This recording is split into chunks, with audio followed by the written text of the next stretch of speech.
Hey, can you hear me, Samus? You are the first one, that's true.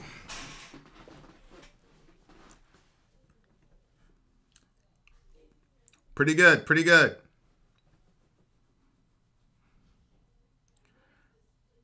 Okay, perfect. You can hear me. Great. All right. Let's see if everybody else can. Hey, yo, Perkinos. What's up, big guy? Staying alive. Staying alive. Staying alive. All right, I'm going to let everybody else know. I'm going to post it in the thingamajig. Give me 1 second, guys. Sarah Jade in the house. Sarah Jade in the house. Okay, let me edit this. Edit post.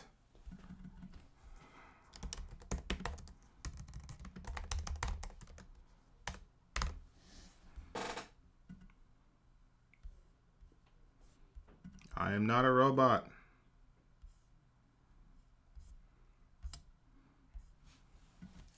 And then I got to tell the Patreon people that we're having one, and then we'll be good to go.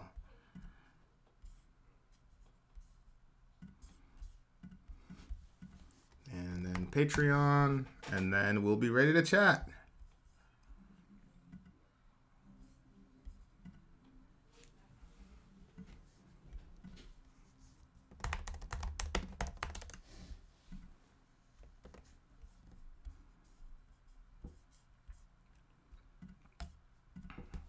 All right. Cool. Capitalist Swine here. What's going on, Joseph Minar? Good to make your acquaintance, sir. Sarah, you're one of the few that gets notifications. So, Sarah, did you select the bell and all that?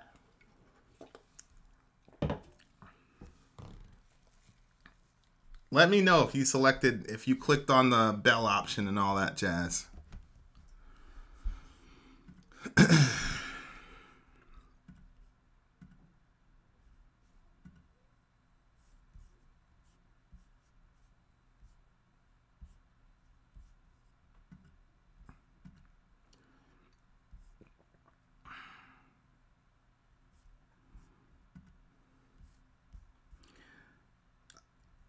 You did not get the notifications today.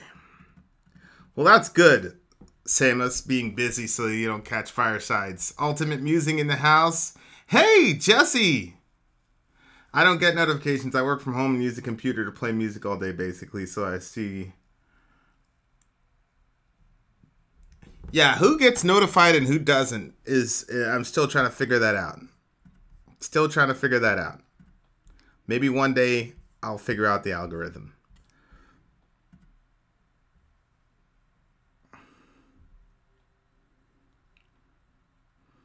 Okay, so MDethFan, you got the Patreon alert. Okay.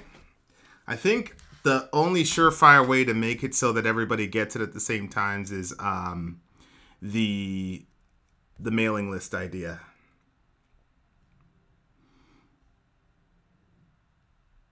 Because that's the big thing. It's the mailing list. Could be based on email provider. That's true. Yeah, Patreon does it immediately because, you know, it's all connected via email. So you get a pop-up, I guess, is what it looks like.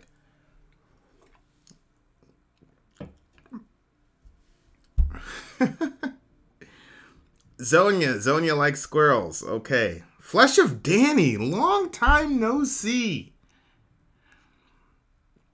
Flesh of Danny. Peter Samuelson. Hey, Mystery's here. What's going on, Mystery? We just booked the, I think we're 95% solidified for the NAMM show. So, that's coming up soon.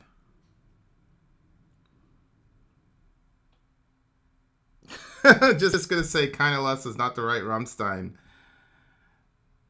song to start with. Well, Kind of Lust was, it's like the 6th Rammstein song we've done, sir. I just feel like I haven't talked to you or you haven't commented in a while. Go ahead, Ben. You're clear to comment. Just keep it generally respectful, huh? We got famous people. We got Gersak in the house. We got Mystery in the house. All that jazz.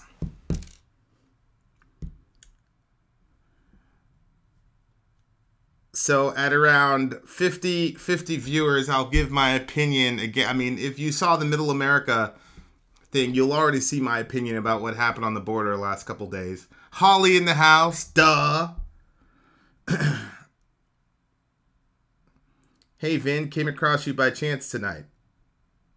Will Sori be joining? Probably not, Breakdown. I hate to disappoint you guys, but Sori will not be joining. She's laying down. A little bit tired today. But it's been too many days since a fireside, so I was like, I gotta fire up a fireside. Plus, I'm about, I don't know, 400, 500 watch hours away from hitting 4,000 watch hours. So that's a pretty good step for the Middle America channel. I saw a pretty large convoy coming from the border. They looked like they were guarding a big bus. Don't know if that had anything to do with the caravan. Yeah, I've got a couple sources that were actually there, and Holly, yeah, once we hit 4,000, yeah, we can super chat, but it's just, I don't know. Beyond that, it's kind of like it validates you as an official channel, I guess, in YouTube's eyes. You get 1,000 subs and then 4,000 watch hours, which is we're trying to get that done in a month. And so we haven't hit the 28-day mark for the official launch of the channel yet. So that's a big goal of mine. So it's possible. We're going to be able to do it.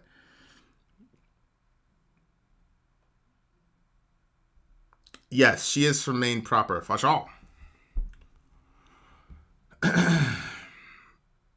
Did you watch that Rogan clip? What's up, Zork? Which Rogan clip? I watch lots of Rogan clips. Does it seem weird that all these people have clean clothes, bags, some cell phones even? What are they supposed to have? Dirty clothes? I don't get it. It doesn't seem weird to me that they have clean clothes. A lot of them are donated. One kid was wearing a Ninja Turtle onesie or something like that. I don't believe so, but I don't know much about Sori's family history, so... Dennis Holcomb, do you believe in personal identity? I don't know what you mean by personal identity. Joel Yarbo. Stefan or Steven, I did get your Jonathan Edwards thingamajig, and since you're the only person that sent me any attempt to extrapolate anything from Jonathan Edwards, you are the winner, sir. And on top of that, you did a very, very good job. The self. Yes, I believe I have my own identity as a distinct person from other persons. Yes, I do. I do believe that. About the comedian from the White House Correspondents' Dinner. I must not have said that.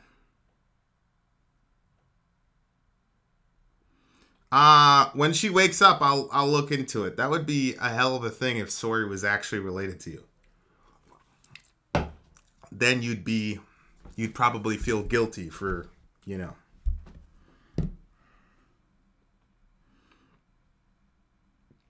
Steven is the winner. That's true. Could it be manufactured by the... Hey, Chris Culp. I haven't talked to Chris in a long time. What you been up to, Chris? Could it be manufactured by the brain? No, I believe in a soul. I believe in a soul, so I don't believe that personhood is manufactured by the brain. It would not be by blah. Is that how you justify it, Ben? What? We have an interview coming up with some pretty important people. I've got like 3 or 4 band interviews coming up pretty soon here.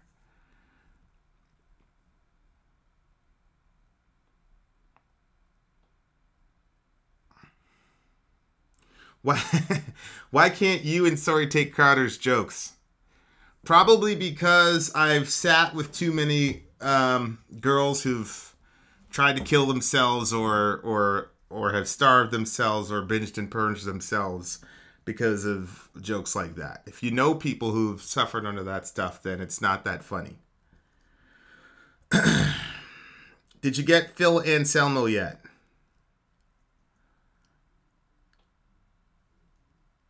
We did not get Phil yet, but I think I've got somebody. I would say he's bigger than Phil. That's not true.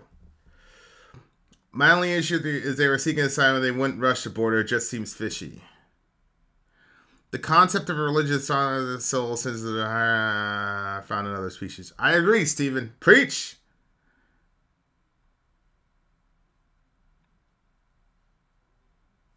Is there any evidence for the existence of the soul? Well, what would constitute evidence for you? Anytime somebody asks me for evidence for something, I always ask them, what constitutes evidence? What would constitute evidence for you?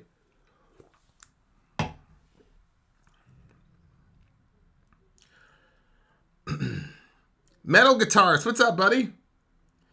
Matt Barlow is one of them. Actually, we probably have 5 because I forgot about Matt Barlow. Oh, I hope he doesn't hear that.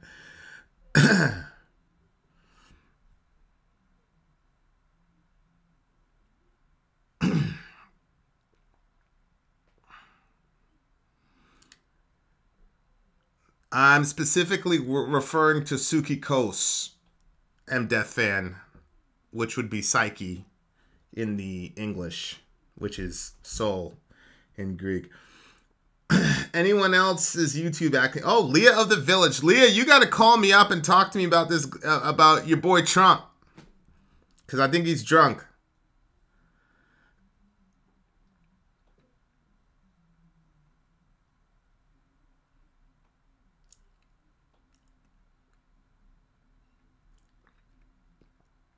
Climate changed my mind. I see what you did there. Yeah, Mystery is an upcoming interview. That's coming up pretty soon. Trumpy acting grumpy today. Mystery's upcoming interview. We've got Matthew Barlow. We've got that confirmed. We've got one guy, and another guy. So, yeah, it's pretty exciting stuff. We got to space them out, though.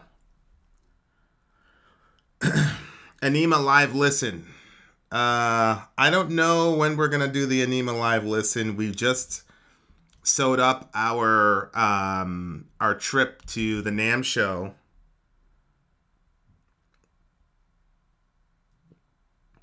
So, I don't know. Your own personal evidence. My own personal evidence for the soul. Well, based on the fact that if I do this, you know, when somebody punches somebody else in the face, you blame them, you don't blame their brain. You don't say, that person's a real jerk. You say, that person's a real jerk. You don't say, that person has a jerky brain. Because all of us know that I marshaled my brain to make this happen, to punch somebody in the face. There's something about us where the will of the human being, that you can get your brain to do certain things to cooperate with your will. And my question is, what is the seat of the will? Where is that? What makes me decide to pick something up or put something down? What makes me decide to tell my brain to tell my hand to pick something up and put something down? That's why we have things like jerks and virtuous people.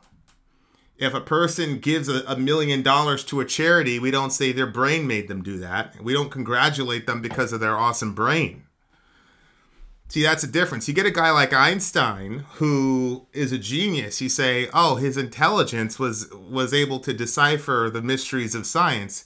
You attribute that to his brain. But when a person does something good for another person, you don't attribute it to their brain. You attribute it to their self, to their person. And so I think all of us intuitively know that there's something more than just that we're more than just brains.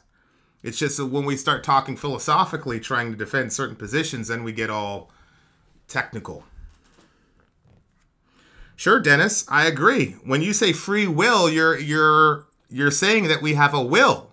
And my question is, what is the seat of the will? What is it about a person that tells their brain to do X or Y? That's the question. Ultimate Musings in the house.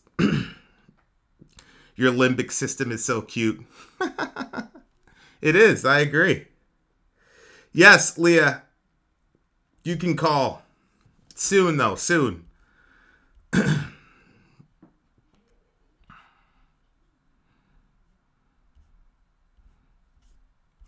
Yeah, I mean, it's always one of those things where a person says, "I want evidence," but then they don't define. I'm not saying Dennis is doing that, but I'm saying they don't define specifically what the criteria for evidence would be. So you have that. Check out Tonight's Philip DeFranco. The first story plays into the body shaming thing from yesterday. Real interesting story about celebs promoting hunger suppression drinks. Yeah, I think that, you know, if you actually knew a person that went through body shaming and all the things that people had to go through, those jokes aren't funny. Now, look, objectively speaking, if I was to stand outside of the situation, I can understand why somebody would laugh at I understand why somebody would laugh at Crowder's jokes, but if you actually had a human interaction with somebody who could have died because of the way that our current society is structured, then you'd probably have a different opinion of it. There it is. Your evidence is giving name to an unknown. No, I'm not giving name to an unknown. I know what it is. It's called the soul. It's unknown to you because you want to limit everything to complete naturalism. I'm not a naturalist, so I don't have that problem. See, this is a shell game that gets played all the time. And what's your evidence? Then they won't define what evidence is, and then you give them evidence. They go, that's just God of the gaps. Okay. Do what you'd like. Call in if you'd like, Ben.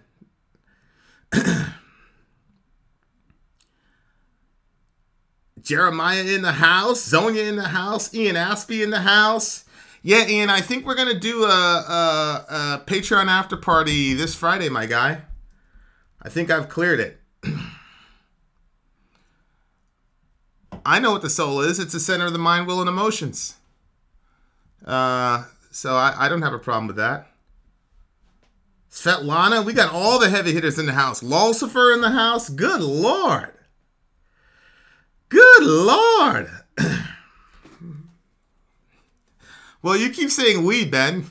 That's you. You don't know what it is. I know what it is. It's just your worldview can't account for it. That's all. You don't need to call in and argue. I didn't think you would.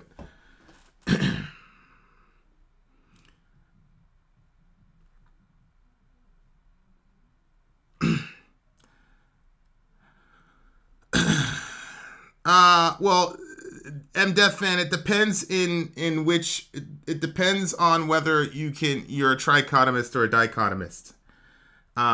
If you're a trichotomist, then you would make a distinction between soul and spirit. If you're a dichotomist, you wouldn't. I'm a trichotomist, so.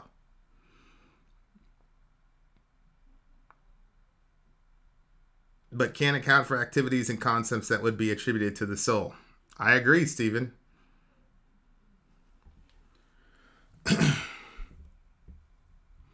Yes, I agree. As far as the body shaming stuff, I agree that you can reach a certain point with your weight to where it's demonstrably physically unhealthy for you. I agree with that. But there's ways of handling that and ways not to handle that. The topic is clash at the border, Trump on climate change. We're probably going to talk about body shaming to some degree and all that jazz. Yeah, Zonia, I wouldn't have a problem looking at it, but it's more of a logical problem than a scientific problem to me. The logical issue is that we know that the brain is operative when I'm doing this, but there's something about me that's marshaling my brain to do this. And that's the question. What's the center of the will? If you say that the center of the will is completely in the brain, then we're just robots being controlled by a brain. And what I'm saying is Nobody really believes that in real life. My worldview has to work in the real world. And like I said, if you're talking about Einstein, sure, you can attribute a lot of that to his brain and to his intelligence. But when you talk about things like a humanitarian or somebody who sacrifices for other people, that never gets attributed to the person's brain. We always attribute virtue to that person because we realize that it was an act of the will that he chose to do himself, not a computer in his head called his brain. That's all I'm saying.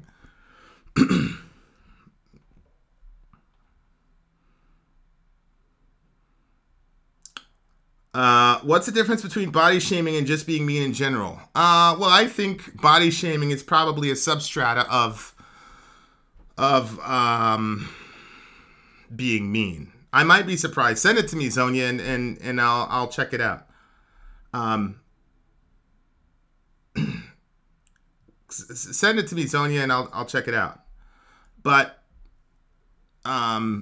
yeah, I think body shaming is probably a substrate of meanness, and not all meanness is equal. So, for example, if I'm a super rich person and somebody calls me a greedy capitalist and they really mean it, that's mean, for sure.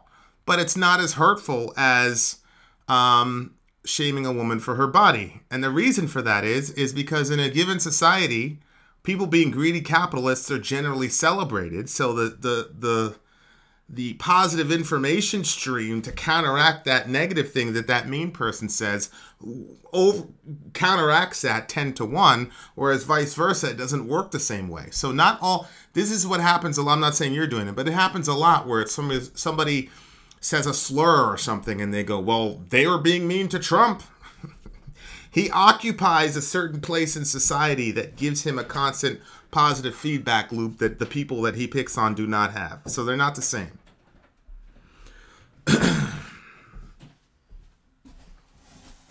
Well, again, KZ, I'm saying it's objectively mean individually, but when we're talking about the societal ramifications, there are certain behaviors and actions and economic strata that are celebrated, and there are other ones that are not. And so if you get attacked for being a filthy capitalist, there'll be millions of Ben Shapiro's and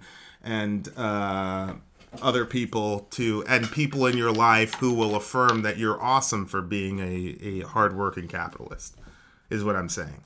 Whereas if you get accosted for being fat or overweight, you do not have millions of people who are going to give you a constant positive feedback loop to counteract that. That's what I'm saying.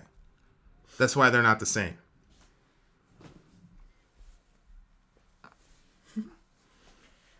Hey guys. I just ate my supper. Now I'm here. A wild story. She's a Pokemon. Oh yeah, you made that thingy. What? What thingy? What thingy? Well, regardless, KZ, that's not my point. The only point that I'm saying is all types of meanness are not equal. They're not created equal. There's some types of meanness that are just one-to-one, and there are other types of meanness that are completely societal. That's what I'm saying. If, for example, a Jew during Nazi Germany called an SS soldier a kraut, he might be being mean and insulting. But for the SS soldier to respond by saying, well, you Untermenschen, or you Untermensch, you subhuman, that is a different level of mean because of the societal ramifications of what both of those words mean and the positions of power both of those individuals hold or don't hold. So that's all I'm saying.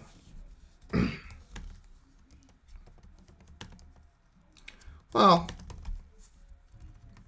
and then we were talking about the soul. So there's that too. All right, so usually I start my little monologue at 50 people, but we've got 80 people. And so here it is. Okay, so what have we seen this week? What we've seen this week is, I would classify it as a human interest story in which it's being politicized on both sides, and then we've just got plain denial. The human interest story was obviously the the clash at the border. And everybody who's familiar with me and the channel knows that I'm an open borders guy. I'm actually more liberal on this than even Sori is. I'm an open borders guy. Send them all in. And my perspective is, what's the worst that can happen? We're not going to overpopulate. We're going to be fine because the entire planet does not want to live in the United States of America. However, this past weekend, we've had a situation in which a group of migrants out of 5,000, 5 to 6,000 is the estimate, pushed past Mexican police. They then started prying open fences. Yeah. And then, I didn't show you this video, but they were throwing rocks. And these were not like stones. These were giant, mid-sized, bigger than bricks. Who are they throwing this at? At the border police. You can't do that. And I don't know if you guys have ever been in let me say it this way. We had there. This is an anecdotal story.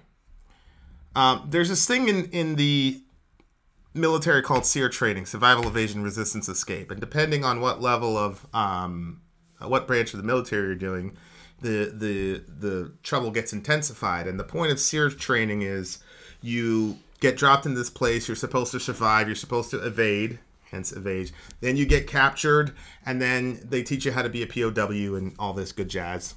And depending on what level, so if you join certain clandestine operations, a lot of it whatever it gets ratcheted up. Well, an instructor actually died in SEER school. You know how? Because one of the guys he was going after picked up a rock and bashed him over the head with it during his evasion, the evasion part of his training. Okay, so people can die from those rocks. I'm not exaggerating. Like I said, I'm no friend of locking down our borders, but the fact of the matter is, these individuals were throwing rocks about that size that could do serious bodily injury. Yeah, so that's not good. They shot some canisters of tear gas and pepper spray, and it dispersed the crowd. Now, of course, you've got the picture of the young lady holding the two kids. It's terrible. It's horrible. My heart goes out to them. But the fact of the matter, I saw TYT report on this, and they reported it. And basically what happened was Trump and Mexico were supposed to have a deal about how long the refugees were going to be held on the Mexican side. Yep. And the Mexican president said, I didn't have any deal with you. And Trump said, okay. So then he closed the point of entry, because a point of entry is where you go to make your petition. So now the 100 a day that are being filed through, that's not happening? Well, yeah, he temporarily closed it. Well, when they close, these people, and the fact of the matter is they have been protesting. Who? The folks in the caravan. Okay. So they start tearing open the fence, and That's why they started tearing open the fence, was because that got closed? It was closed. That made more sense, because remember, we were thinking, like, just be patient. It's going to take a little time. Well, but it wasn't. They closed it. He wasn't going to close it indefinitely, and either way, I just don't think it's a smart move. So anyway, I agree. So they start doing this and throwing rocks and all the rest. They got pepper sprayed. Jonathan Melton, who's a liberal, and he's a leftist in the village, also posted how Barack Hussein Obama did the exact same thing multiple times. He pepper sprayed people at the border multiple times. I showed in the other video where Obama and Clinton were talking about it. This is not a distinctly Trumpian thing. For people to jump on this and act as if Trump is this sort of evil, terrible person, and not, the TYT folks wouldn't even, they said, they showed the video, of course, of these poor people running away, and I mean it, they're poor people, but they didn't show any of the images of the rocks being thrown. And of course Gent goes, I don't even believe that rocks were thrown. Well, it's on video. They were throwing some good sized rocks at these people. I'm sorry, but it's very, very hard for me, and call in, because there might be angles that I miss. I just don't like the dishonesty in the media. Okay. Yeah, they should report the entire Report the entire thing, and report our history with how we handle these situations at the border. Don't try to make it look like Trump is the only one that does that. Right, exactly. Okay. Honestly, if there was a news outlet that came out that reported the whole story, I think that would actually become very popular. Because I think people are tired of getting lied to. I think that's part of the reason that Trump was able to get in was Trump was saying things that and doing things that were not what everybody else was doing. You know, it wasn't very political and stuff, but yeah.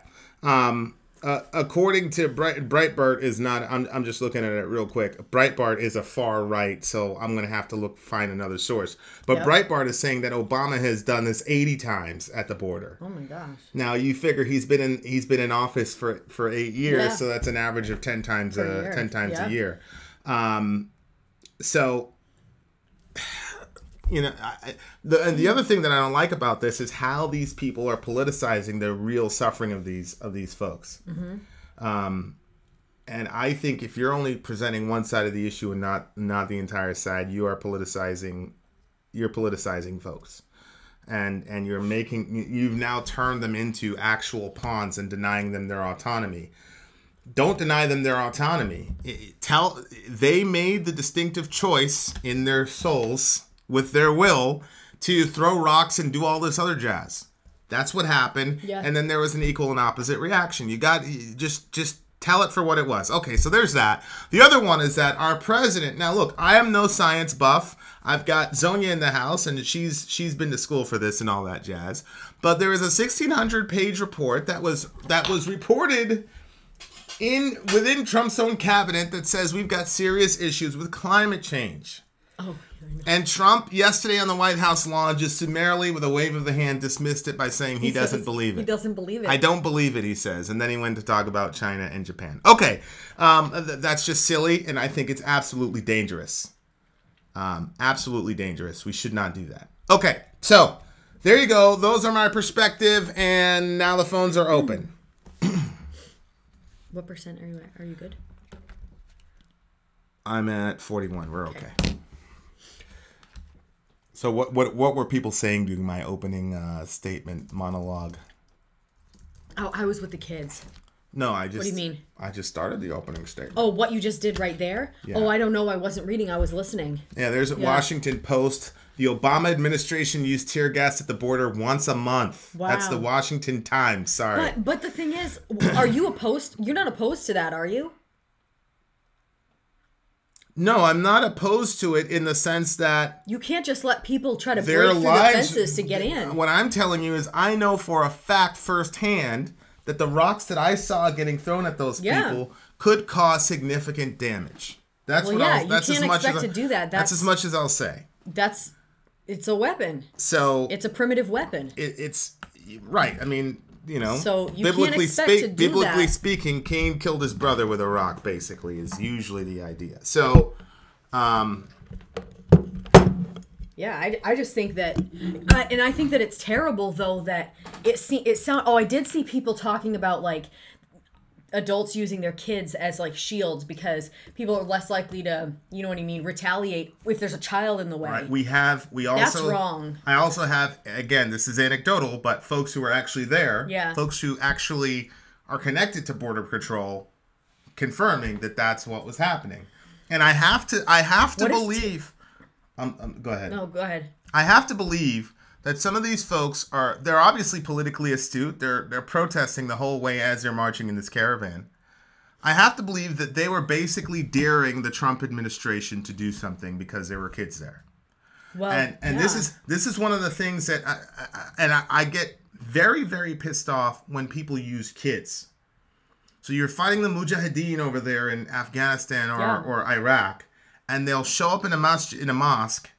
And they'll put a bunch of kids, or they'll show up in a hospital, and there's a high-value target there, and they'll hang out with a bunch of kids because they're basically daring us. That's so wrong. Not to drone them. That's so wrong. So, well, the funny thing is, Obama was like, "Fuck you guys, I'm droning you."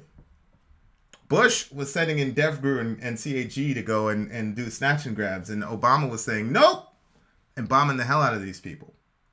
So things are not as. I feel like some lines are being crossed here for rhetorical effect. Yeah. And that's one of the things that's really starting to piss me off about this entire situation. Because you had a guy like me who was saying... What do you mean? What do you mean rhetorical effect? Well, they're just using... Because now you have this famous snapshot of this woman, taking her two kids. One of them's in diapers with no shoes on. It's a horrible situation. But they're, little did we know that there are giant rocks being chucked at the heads of these guys. And that they're using the kids that way. Honey, what does tear gas do to people? Like, I've seen the effects of, like, you know, pepper spray, but is gas... It's a psychological. It causes panic. You can't breathe. You can't see. But you see are guys, okay? Technically, you are okay? Yeah, I mean... What about to a child? They'll be fine. Same thing? But it causes severe panic. I mean, I've known people who knew they were about to get tear gassed. You knew it. Yeah. And you saw the guy in front of you get tear gassed, and then it was their turn. They just lost it. How long does it take for it to come out of that? You don't know? I mean... So there's all this panic that's going on the other side. What happened? They were just fleeing. I mean, you'll see a couple of them. They'll tie shirts over their eyes. Why? Because it gets into your eyes. That's where it sinks comes in? into your pore. I mean, and then that's what makes you can't breathe good. Yeah, it's not a permanent damage situation, but it's psychologically very disruptive.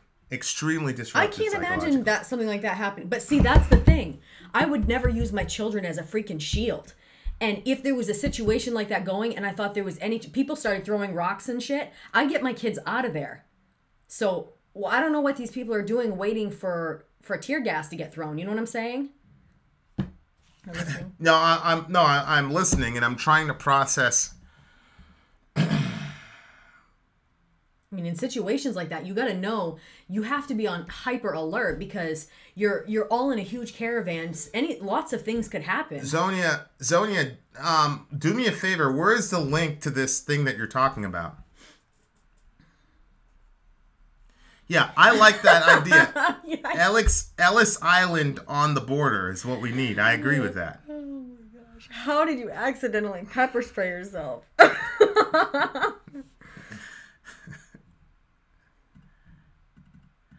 Ocasio-Cortez had a very good point where she said, how about instead of sending 5,000 troops at the border, we send 5,000 basically processing officers so then you could speed up. I think that or you could do both. It's not like we're hurting for resources to do that. Right. You can do that. But, you know, I will say 100 a day is a good... That's still quite a bit, yeah. Have you really thought... fully processed? Well, I don't know, MDethFan. Call me up. CS spray is designed to cause incapacitating damage without causing lasting damage. Okay, Leah. Leah, are you there? Oh, it's working. Yay. Yes, you are on, my friend. Hi, sorry. Hi, Vin. Sorry, stepped out. But talk to me. What's up? Well, not much. Of course, I saw the video about the whole climate change thing, and of course, like I said, I'm pretty sure I commented that I felt like 90% of that video was like directly aimed at me. So no, it wasn't. 90% of it was not aimed at you. It was just that little. When I said Trump supporters, I had you in my head. I know that there are other Trump supporters in the village, but you're the most vocal one. Well, yeah, I agree. And I love you for it because it's a very rock and roll thing to do. Hi, Leah. Well, thank you. Hi, sorry. Okay, so I want to talk about the climate change thing, but before I get to that, what's your thoughts on this whole border thing? Oh, God.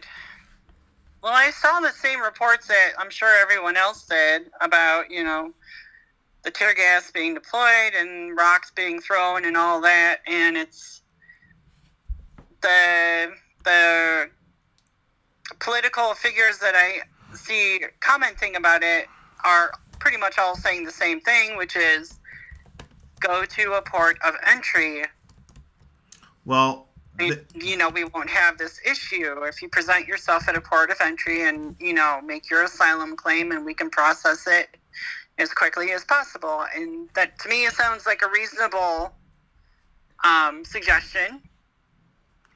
Well, the problem was that they closed that specific port of entry once the Mexican president-elect... Right. They closed it due to the violence. So before that, I mean, if those people had not gone to a fence and tried breaking the fence, if they had all gone to the port of entry, I don't think that tear gas would have been deployed, I don't think that whole incident would have happened. Well, look, I don't care what happened. You cannot throw rocks at federal agents. They went by Mexican police. They threw rocks at federal agents. They were tearing up the fence. What do you expect? I need somebody to call me. MDethFan, call me.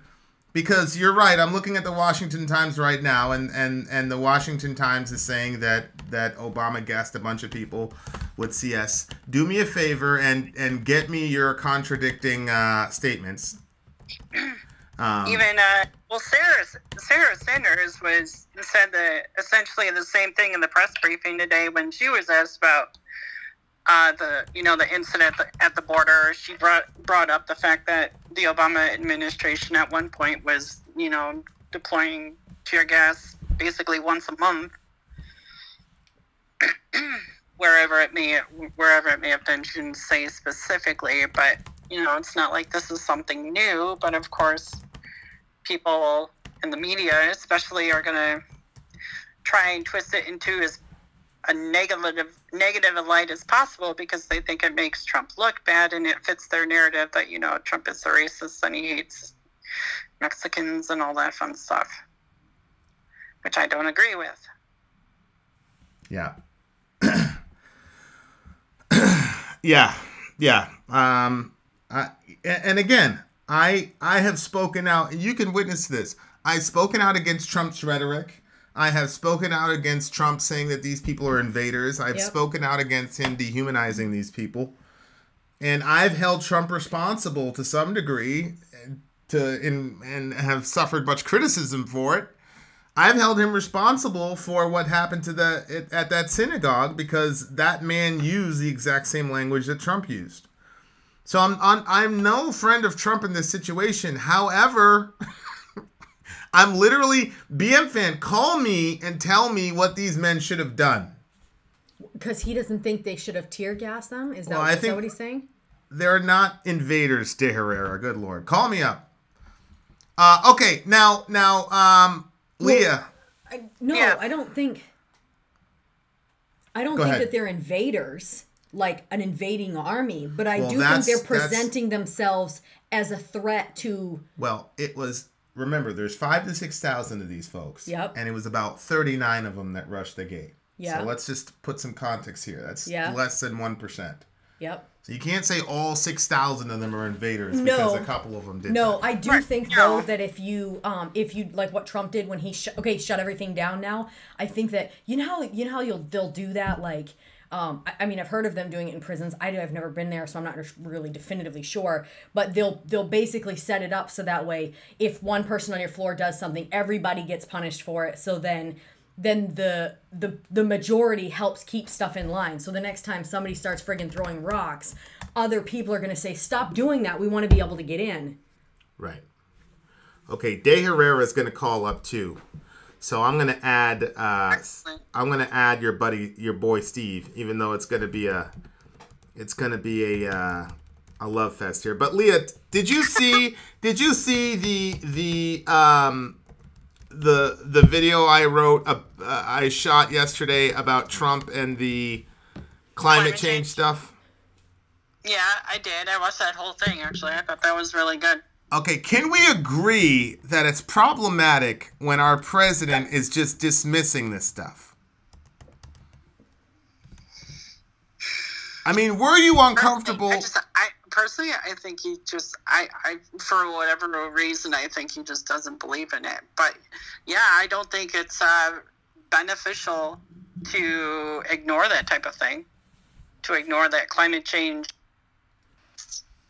I don't think he full on ignores it because I have heard him say, maybe real, it may not, it may not. He kind of goes back and forth, on that particular subject. So okay, hey, we got Stephen DeHerrera on the line. What's up, buddy? What's going on, man? Hi, Steve. Hopefully you're okay with your name Leah, how you doing? Going out there. Pretty good. Okay, Steve, you're saying that they are in fact invaders. Yes, I am, very much so. Can you define invaders? I was actually I just got a text from work. I was actually trying to get that definition for you guys right now. Of invaders. By dictionary definition, not my own personal definition. Give us your own personal definition. Wait, hold on. You're saying all 6,000 of these people are invaders? No, but I mean, if you look at, the easiest way to say it is guilty by association. Okay, who specifically are the invaders then? Wait, anyone trying to cross the border by force illegally. That's invading. Okay. They don't have to be armed with, militant weapons and armament to be invaders. I mean, they don't have to be aligned with a ideology or country necessarily to be an invader. It's just, by definition, it is by force. Yeah, but that's not the same as an asylum seeker, right? No, it would not be. But my question is, if they were seeking asylum, why are they gathering at the port of entry for more numbers, waiting for days and weeks for their numbers to grow if they're seeking asylum? Why would they sit at the port of entry and just, twiddle their thumbs waiting for more? I've actually been following this pretty closely, not even on the American side. I have friends who are Spanish speakers who get to translate some things for me, and I've been following the Mexican news on this, and it is atrocious what's going on that side.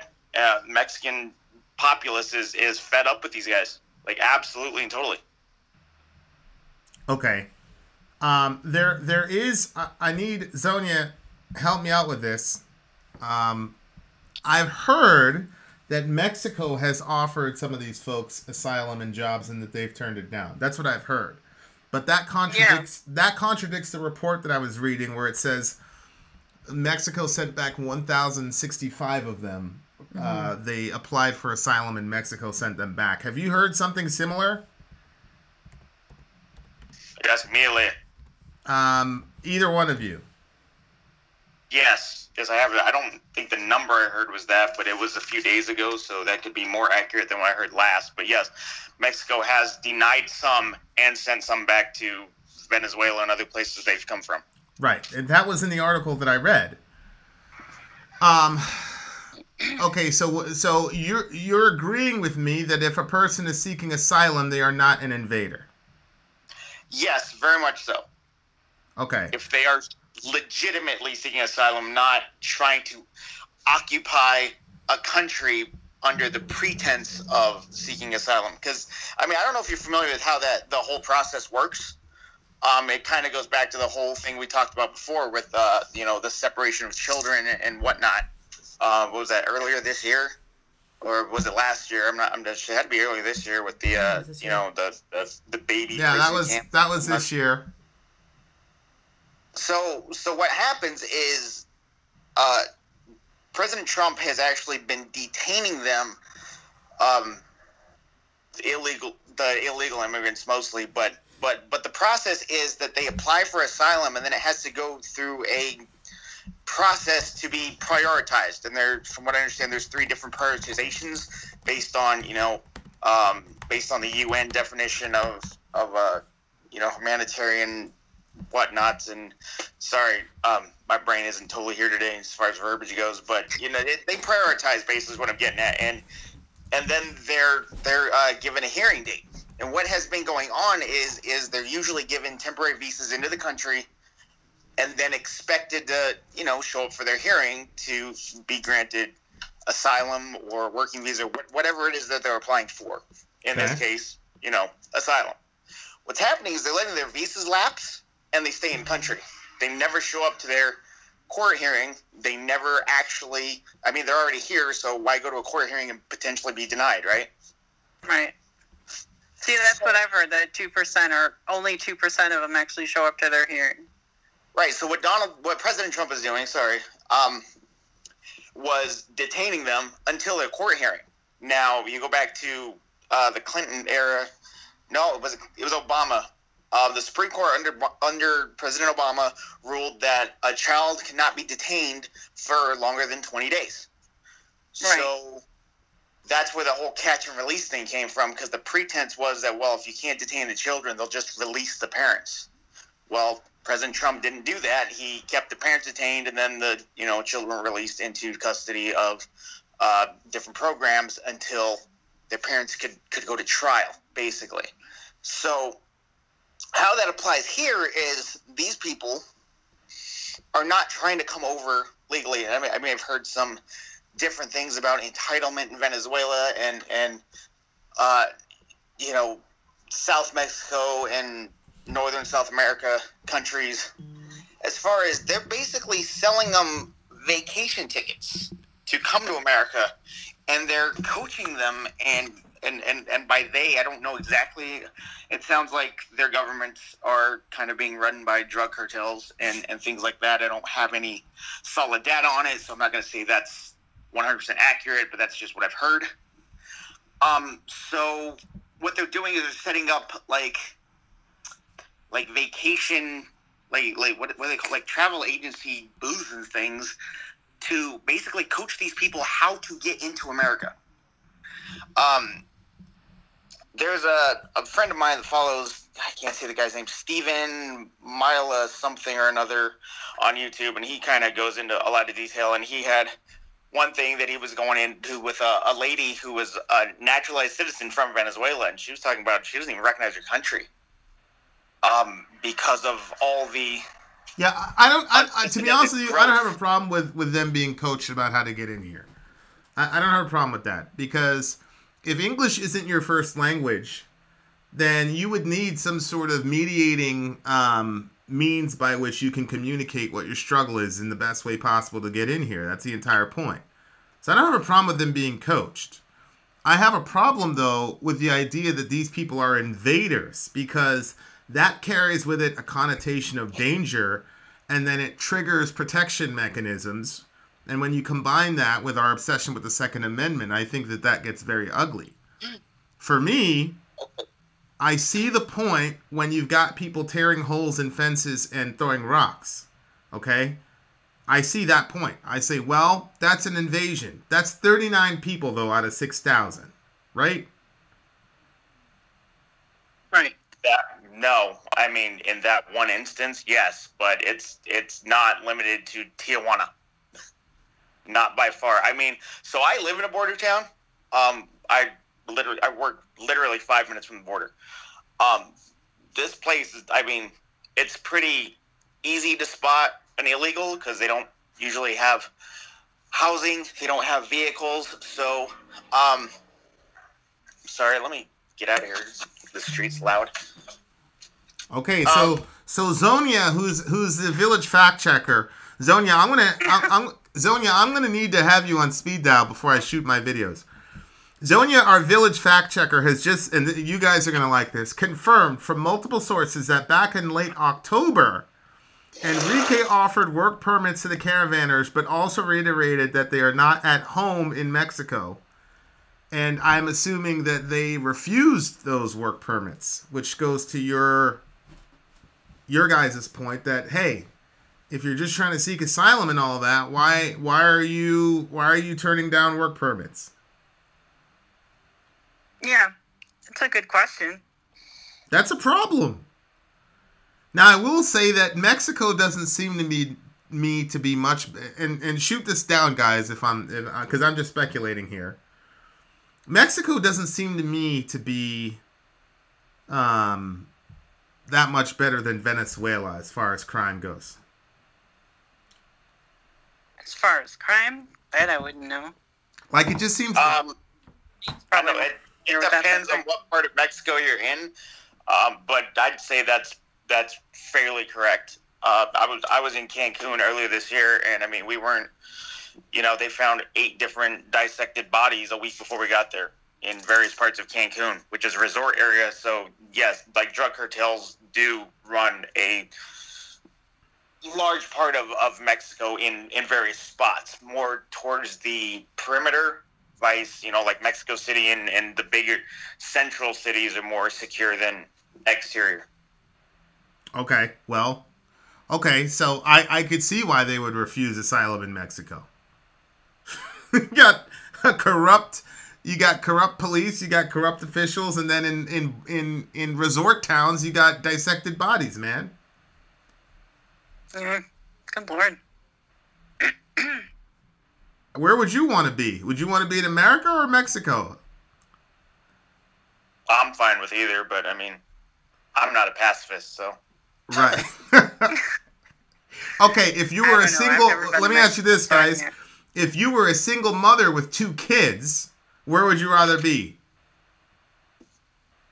I get your point, but I would be shooting myself in the foot if I made the assumption that I would actually be able to think like a single mother with 2 kids. I have no idea what that's like. Well, what do you think? What do you think the average single mother with 2 kids would prefer? Obviously, the interior of Mexico sounds fine. Would you say? Yeah, which they passed through on the way here. I mean, they went through all of Mexico to get here. You tell me there wasn't a single safe spot for them to park and seek asylum? Like, they crossed an entire country and half a continent to get to our border, and they're waiting at the border for larger numbers.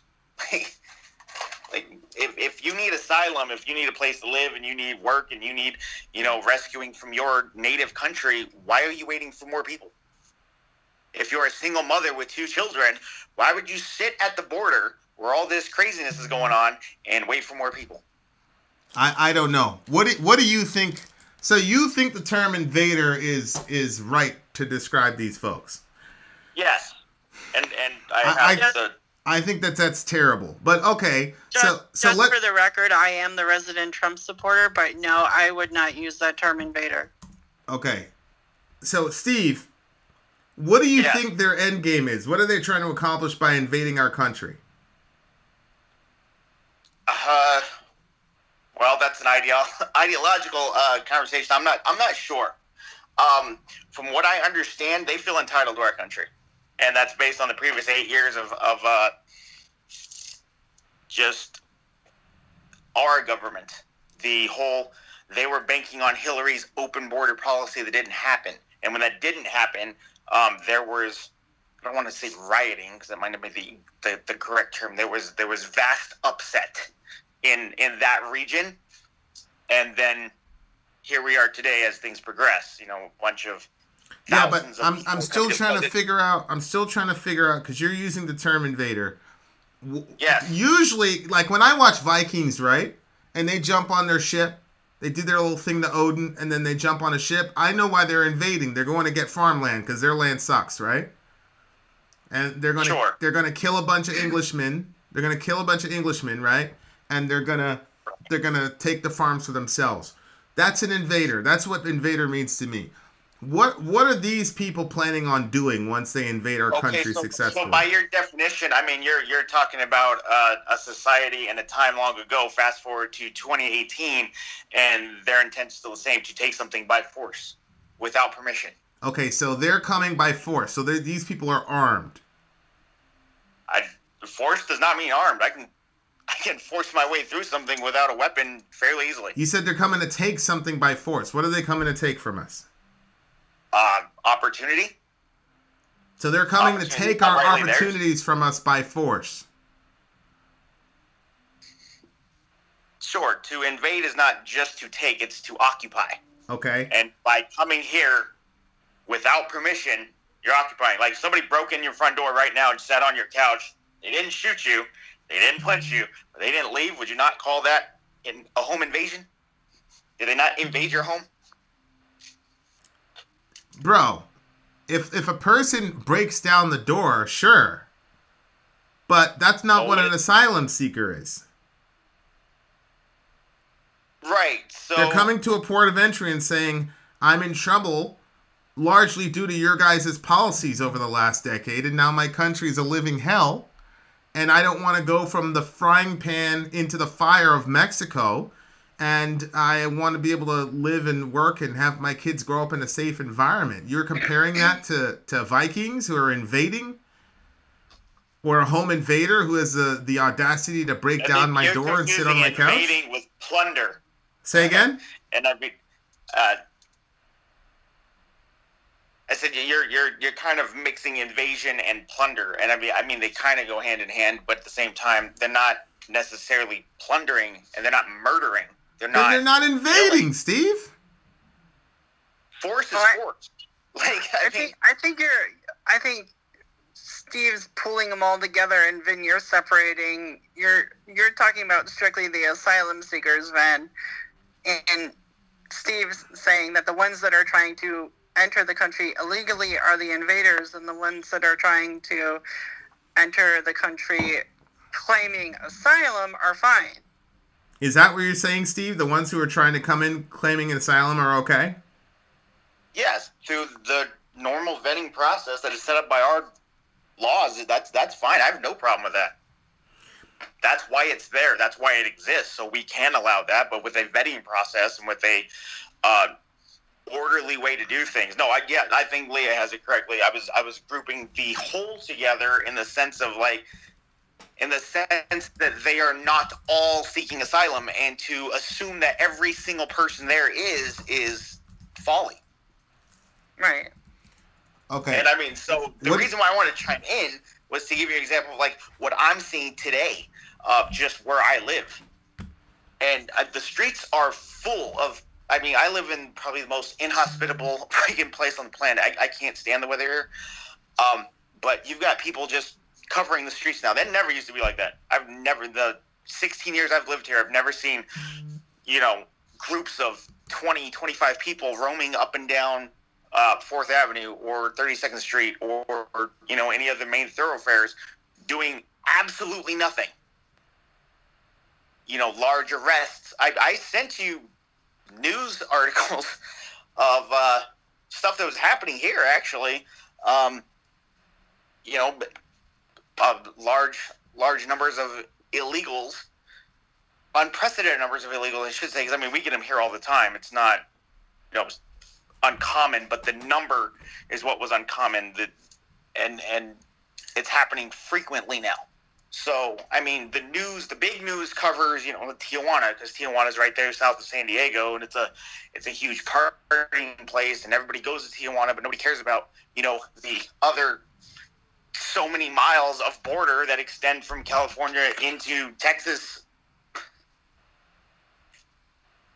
So they're not coming just to, like, main hubs to get across the border. That's just what you're seeing, hundreds of miles away from the border, and I'm telling you that's not 100% factual, because I see them every day. Why are these people trying to come into our country from their country? What's wrong with their country?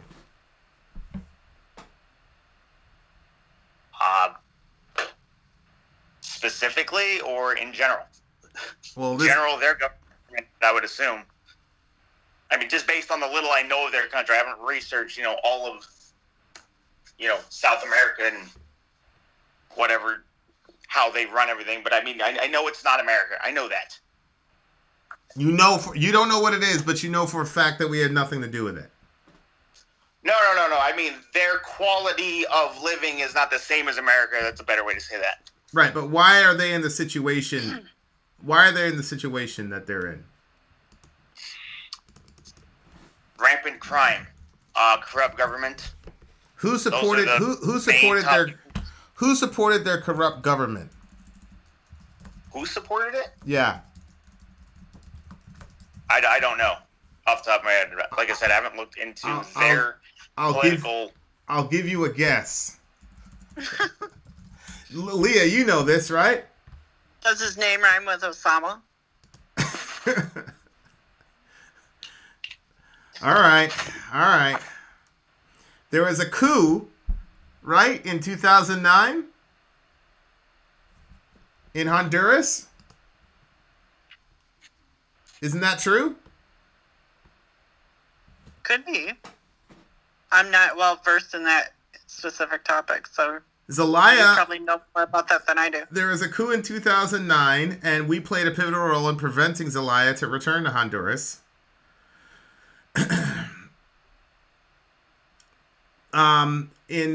Following the coup, the U.S. ambassador to Honduras told the State Department that the military action was an unconstitutional coup and unworthy of a U.S. response. However, the U.S. response would do nothing to fix the situation, worsen Honduras, and lead to the climate that creates the current migrant caravan. First, the State Department did not suspend foreign aid to Honduras, which is required when a democratic nation is overthrown in a coup, on the basis of uncertainty on whether or not it was a coup d'etat. Then it was later revealed that the State Department rejected international calls to condemn the coup and use U.S. influence to open negations with the Honduran interim government. So we had a part in the terrible situation these people are in, right? Sounds like it. Okay. Well, by we, I mean, I don't know. I didn't vote on that. So, I mean, you say we, like they're in my backyard, but I had nothing to do with it. Like our government. Oh, here we go. Here we go with the radical individualism. Are you an American or not? Last I checked. Okay, so you know as well as I do that you don't have to agree necessarily with what your political leader does, but if he does it in your name. We've got representative government. You can't get all radically individual on me now, brother. We had something to do with it. So don't you think it's just fair dice that we take care of these people? No, I don't at all. So we could do something. I think it's fair that we allow the ones seeking asylum in. Yes. But we're talking about two separate groups. So you can't say let in all 6,000. If there's some that are seeking asylum and they have a valid asylum claim, great. Let them in. Let them in. That's what we're here for. If they're just coming here and trying to hop the border illegally to circumvent the line that, of people that are waiting to come into our country illegally, then I would disagree with that. Okay, that's fair. That's fair. All right, I want to clear the lines because somebody's saying that Obama didn't gas anyone at the border in his 8 years in office. Oh, is that BMFan? Of course. Who else would it be? So I want to have that discussion. Actually, aside from BNFan, if you believe that tear gas should not have been used or CS should not have been used on these people, call in and talk to me and tell me what alternatively these folks could have done in light of the situation. Thank you, Steve, Leah. I appreciate you both. Thank you. Love you guys. Love you too. All right. So BMFan. The line is completely open.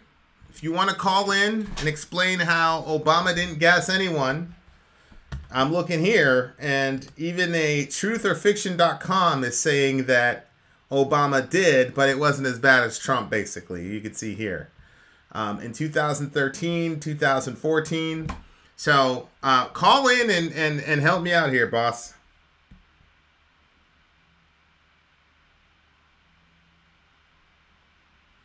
Thank you, Jeremiah. We're talking about climate change, clash at the border, and whatever else you guys want to talk about.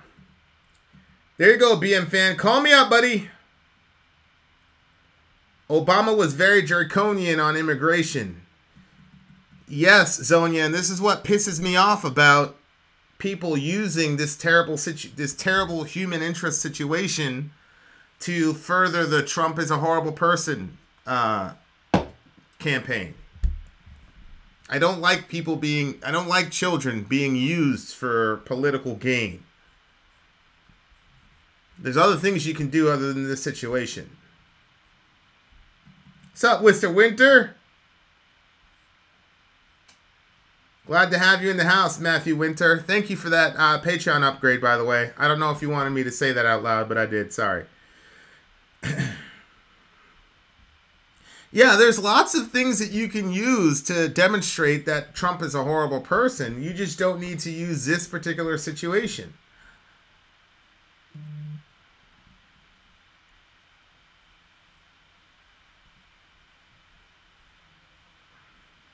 Aren't we all horrible to someone? That's true. Although, I cannot imagine Pony being horrible to anyone, in anyone's opinion. Or Zonia. All the rest of us, I can see it.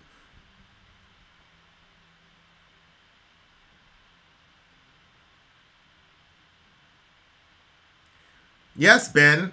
The problem is they were tear gassing the dudes that were throwing rocks at them, and the tear gas cannot differentiate. Oh shit, that's a kid. That's an evil bastard throwing rocks at the head of the guy that shot me out here. You put the kids in those situations.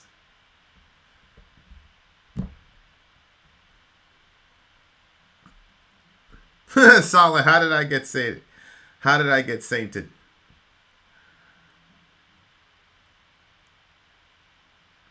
All right. What else? Apparently, BM Fan doesn't want to call me up and debunk the fact that Saint Obama was also gassing people at the border.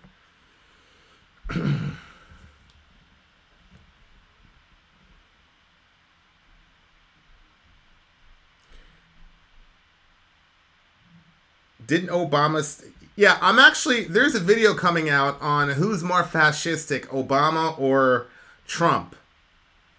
It's going to be a very interesting video. Stay tuned for that one.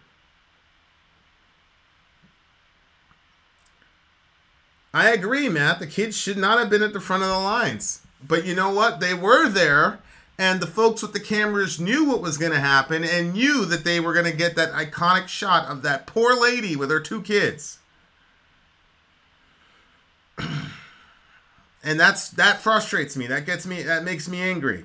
Let's leave the kids out of your posturing, please.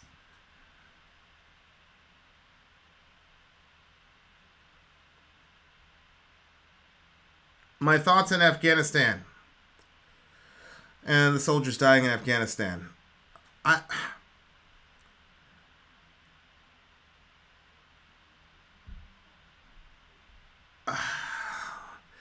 So here's my thought about Afghanistan. It's a lot different than Iraq. What's the actual mission now? Are we a stabilizing force? If we're a stabilizing force, we need more people there. Are we just hunting Taliban outposts? If we're just hunting Taliban outposts, you can do that forever. I just don't know what the mission is in Afghanistan anymore. You know, back in the day when everything went down, we knew what the mission was. I don't know what the mission is now. So that's what I think. You know.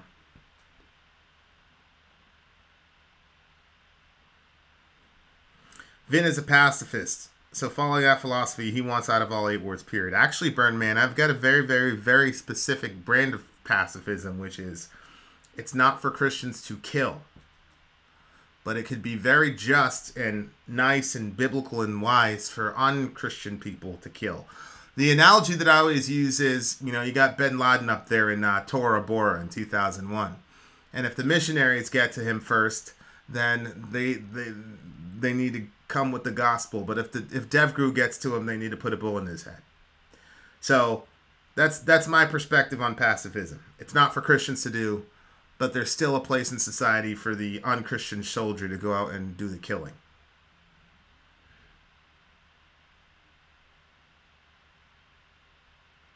Nathan of Washington, don't want thousands of migrants and asylum seekers pouring into your country? Then don't start wars that have nothing to do with you and create migrants and asylum seekers.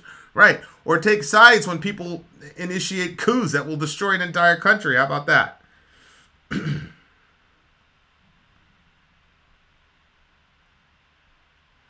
No, Zonia, you don't hide behind them. You actually go to the front and get speared and arrowed to death. Like the big homie did last week. So it just means we don't do the killing. We're doing the dying. We're not doing the killing. Samson killed 1,000 with the jawbone of an ass. Yes, he did. What does that have to do with what I said? This is why I wanted Ron Paul. I agree.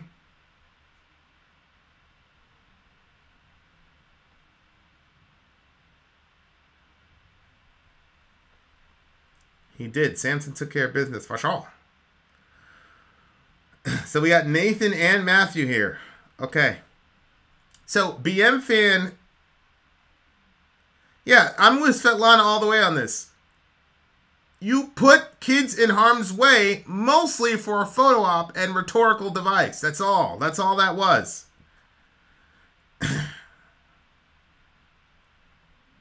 Svetlana is totally correct here. Tasko, we're talking about the border. We're talking about climate change, all that good stuff.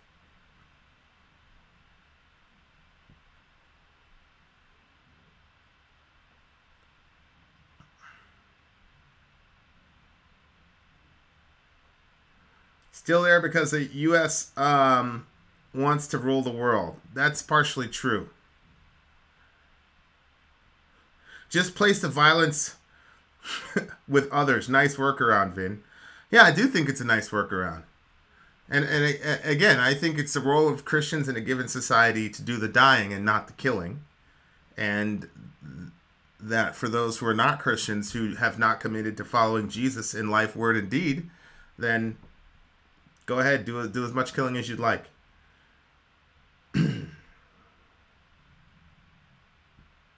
Well, Zonia, that's my problem. How many of the caravan were part of the photo op and how many were truly in need? That's exactly the problem. And instead of keeping the narrative exactly what it needs to be, which is these people need to get into the country, they did all this thing for photo op and for rhetoric, and that makes me very angry. Because now, instead of a person like me who wants completely open borders, only saying Trump needs to stop calling these people subhuman and invaders and all this, and just saying we need to get these people in. Now I got to sit and talk about the fact that they were assaulting these Border Patrol folks. So to me, it's counterproductive. Who becomes a soldier when the whole world becomes Christian? Well, when the whole world becomes Christian, you won't need soldiers, John. That's the goal. Who are you killing if the whole world became a Christian?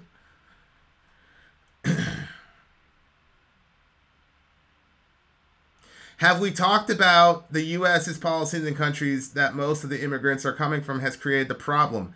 Yes, Stephen Doss, I talked about it briefly, about what we did in the coup d'etat in 2009. And the response was, well, I didn't do it. What's up, Dan?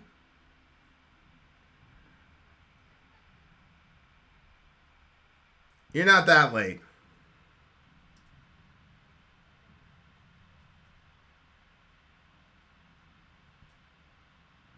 Yes, Dirk, the missionaries die. That's what we're supposed to do.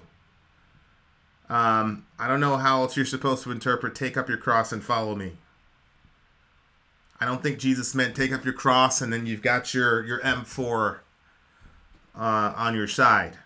I just think it means you're going to die. A slow, painful death. That's what it means.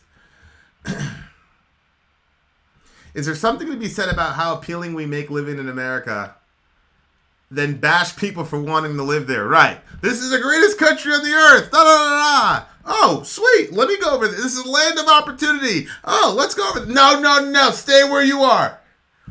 And on top of that, KZ, this is a land of opportunity. Everything's great here. Every place else is a shithole. Blah, blah, blah. Well, shit, I don't want to live in a shithole. Do you? No. Okay, let's go to America. No. We're building a wall. Very, very good point. Very good point.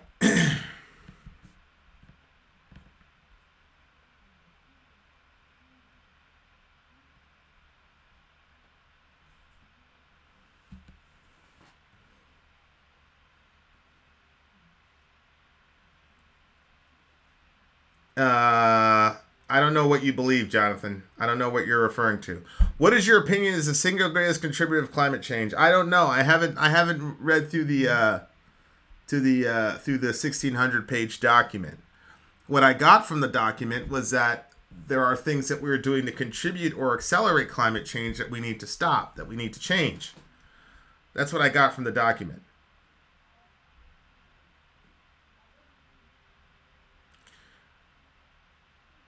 Zonia, I agree. That's my concern, is that this photo op is going to get turned into the demonization of the rest of the 5,000 to 6,000 people that are actually trying to do it the right way.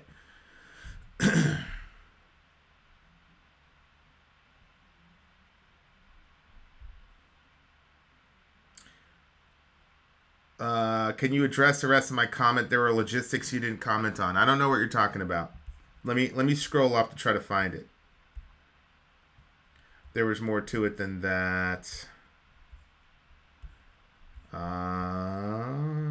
So the missionaries have a shot at bin Laden. They preach. He captures, tortures them, holds them as hostages, and interrupts the dev operation, and then the missionaries die. So, what about it? Believe me, those guys are trained for those eventualities. They'll be fine.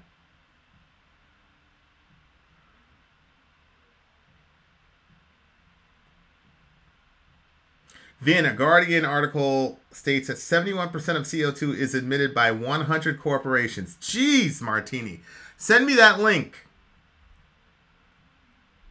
Burning fossil fuels, producing meat, dairy, burning down forests. These are the... Tasko, do me a favor and call me up, because you're an actual... This is actually your field, isn't it? I'm pretty sure it's your field. So call me up and you can school us a little bit about global warming. The biggest contributing factor to climate change is Sori's pregnancy.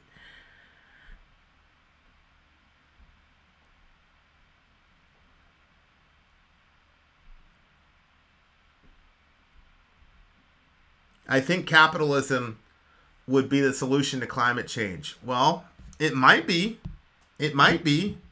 And if Trump came and said that in the report, I'd feel a lot better. I'd be a little bit skeptical. But for him to just say, I don't believe it, that's a problem for me.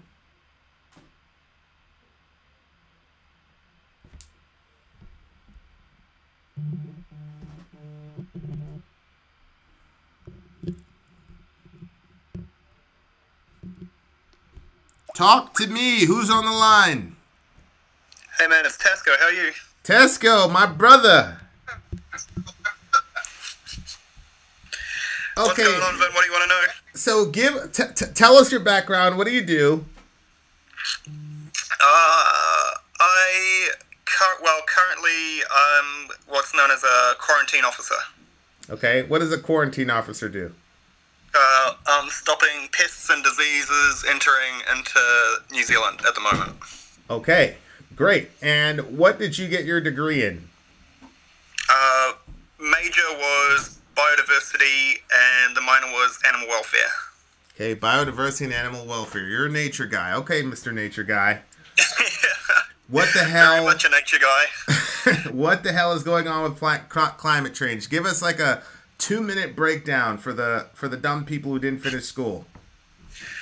Well, the gist of it is it's a combination of burning down the forests and burning fossil fuels, emitting too much carbon dioxide into the air that can't be reabsorbed by the plants, and also dairy and meat production is a big cause of it as well.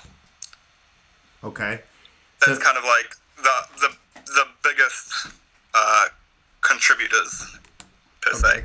Did you get a chance to read the article about what was recently published by Trump's cabinet about climate change?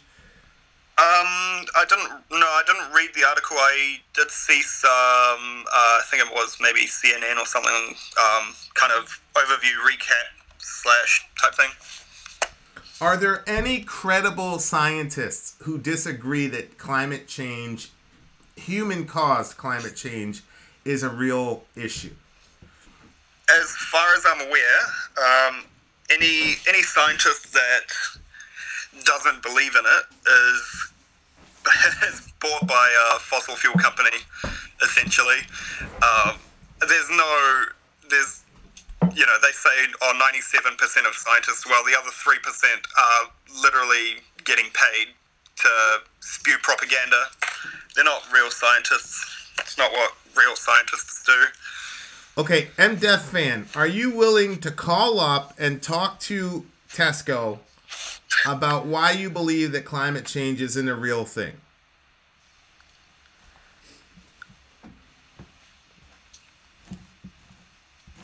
Okay. So, what can we do to reverse the effects of human-caused climate change? Well, I'm a bit of a pessimist. I don't know that. I mean, we can slow it down, but I don't. From my own personal opinion, this isn't based on anything. I think it's kind of past that tipping point. So you think we're doomed? Yeah, I'm a bit of a nihilist in that regard.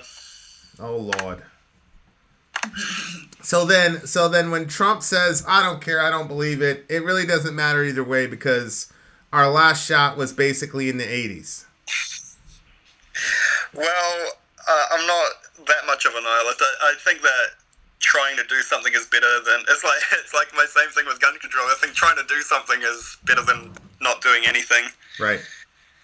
Well, you know, we had that thing with romaine lettuce and all that shit got taken off the shelves with the quickness, but for some Sorry, reason... you're breaking up.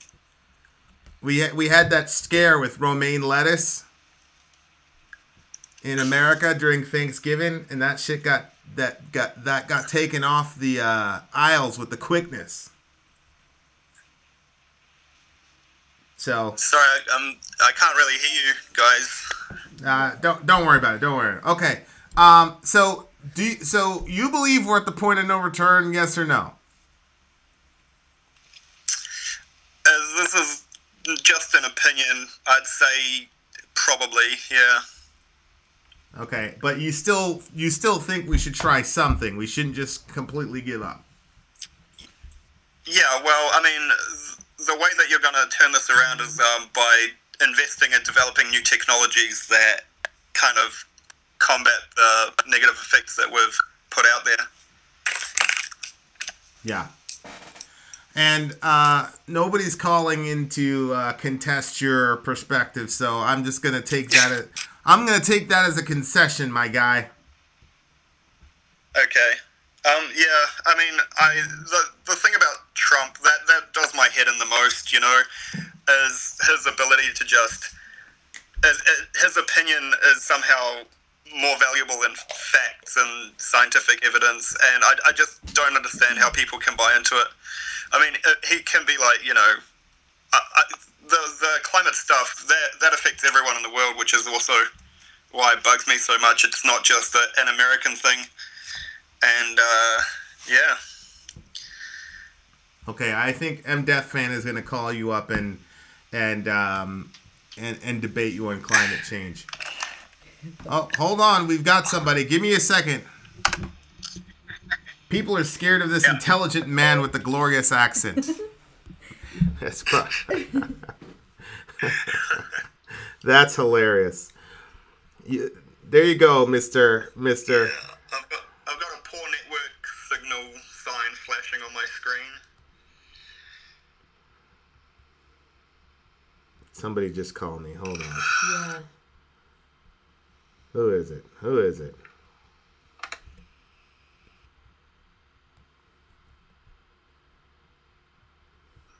I just hung up on...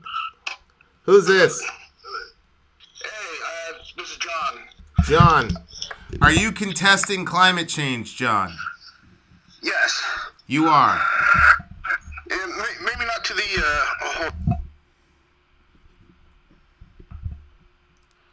You there? Yeah. Well, John, are you there? yeah, man. I don't know. Is this going to work for us? Hold on, Tasko. So, Tesco's here. What about you, John? Hold on, Tasko. I'm going to add a caller. Okay. Where'd he go? I can't find him.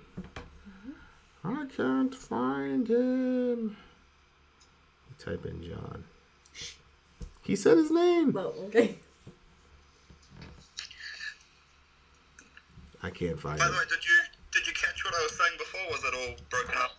I think it was broken up. Type the name. Type the name of. Hey, person who called me named John. Type your name in the thingamajig so I can add you again.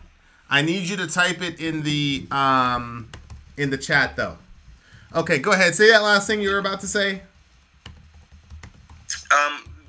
Did you catch what I was saying about Trump? Say that last thing about Trump. Go ahead. How I don't understand how his opinion has more weight than fact and scientific research, and I don't understand how people just go along with what he says as if, you know, he's some kind of, like, it just does my head in. I just can't get my head around it. Well, that was the thing that I was talking about in the video. was you've got thousands of man and woman hours. You've got 1,600 pages. You've got 13 different departments all saying the same thing. And their work means almost literally nothing because he can just, with a wave of the hand, say, I don't believe it. And that's insane to me. Yeah. I don't understand that. Like, that's crazy. Usually politicians... Did you... Go ahead. Did you see what their response was to that report? They said that the next time around, they were kind of implying what the research was going to be like in 4 years' time, and saying that it wasn't going to be as bad, which is another way of saying that they're going to dilute whatever answer they put out. There he is. Yeah, we're gonna fire all of you. Basically, is what he what he was saying. You want me to just answer here? Yeah, exactly. No, hold on. I'm going to add our contesting caller right now. Hold on. I've got...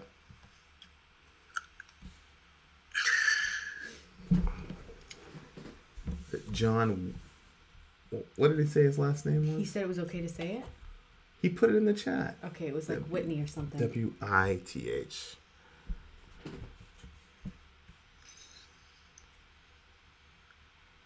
EY?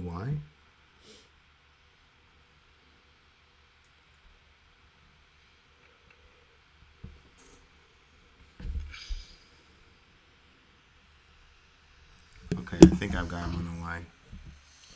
We'll scroll down. Fen 31, what do you mean zombie life?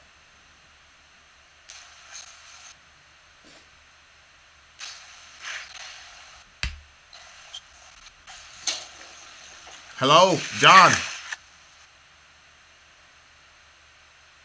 Okay, tell him to call me. You should have just let me answer on mine. We'd have had it. No, that's Bootleg? not the solution. I'm gonna do that and then just call Tasko back. Where's John? Is that him right there? Here the guy's calling again. Oh Lord. All these people are calling me now. Who's this? Who's calling? Hello? I'm still here. Okay, I got 3 participants. John, are you here? JW. JW. Hey, are you there, buddy? You could just put my phone down.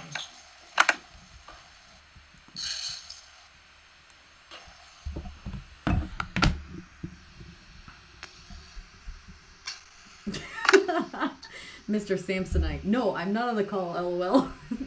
Is that him? I guess. I don't know. Why isn't he getting on the call? I've got a video feed of this person. And this is why Yeah, we we've need got it. Discord for Fireside. We've got a what do you call it for this person? We're gonna have to edit all this out. Good luck. All right. Hey, don't Tasko. It's about to hang up. Don't call me back. I'll call you. All right. Okay. Now, John, call me. Then I'll include Tasko. Mr. Samsonite. Call me again, Mr. Samsonite. Don't worry. Any day now.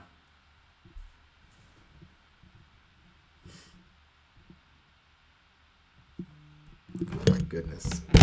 It's coming in on this one. Oh, okay. Perfect. Hey, you there? Hey, technology. All right, hold on. I'm adding in my global warming expert. Tasko. There he is. Add.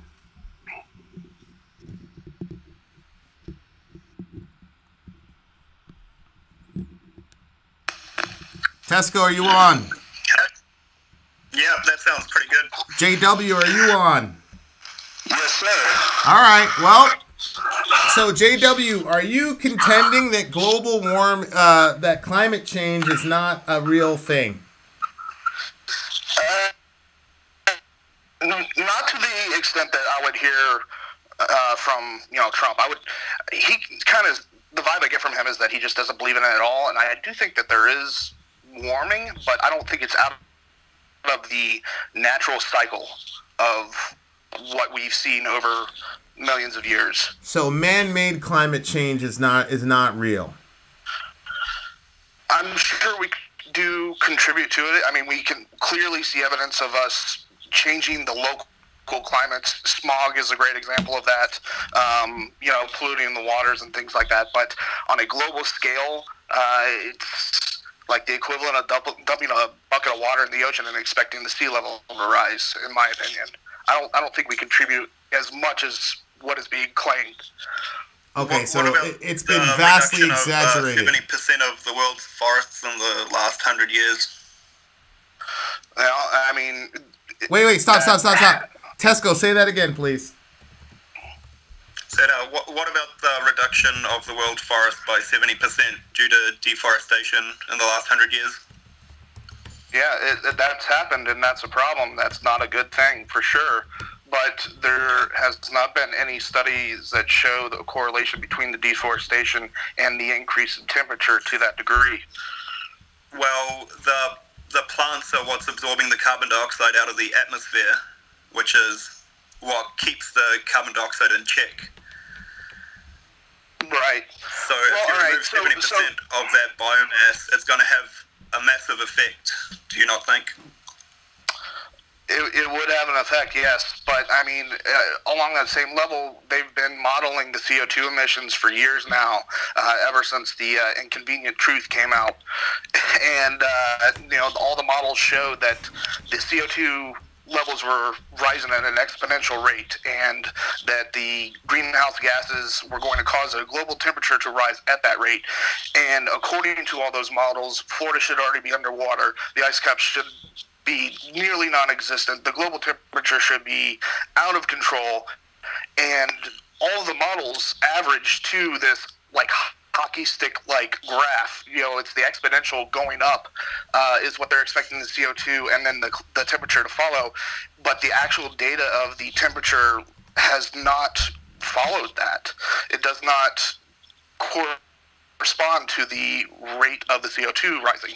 Now, say what you want about the CO2 levels being bad, sure, that maybe there's something that needs to be done there, but as it being a contributed factor to global warming, that has not been proven.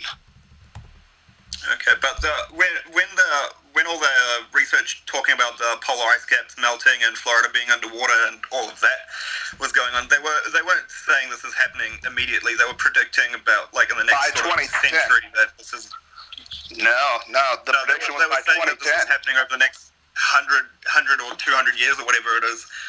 But the problem is, it's trying to stop that from happening. You're saying, John, are you saying that they were predicting it was going to happen by 2010? Yeah, there was supposed to be catastrophe by 2010, and then when that didn't pass, Al Gore made a second movie. Okay, so is this in the Al Gore documentary? That particular claim, I don't know for sure because I honestly didn't watch that movie. Okay, which report? Because John, you're making an assertion here in a fact claim, which is great. But who said that Florida was going to be underwater by 2010?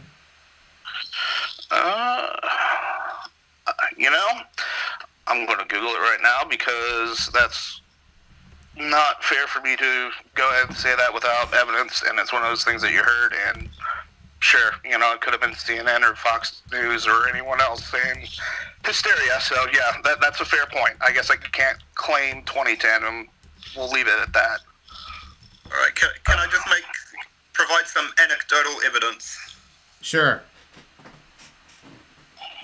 Okay, so down here on the other side of the world, in New Zealand, growing up, it was pretty much unheard of to have things like tornadoes. And since 2010, we've been having them regularly every spring and every, sort of beginning of summer. And they're becoming more frequent and bigger. And it just never used to happen here. So just within my lifetime, I've seen that change happen, right? And that's a short period of time to notice such a drastic change. Yeah, I can understand that, and I remember as a kid having freezing cold winters, and the winters would start in November and last until January, February.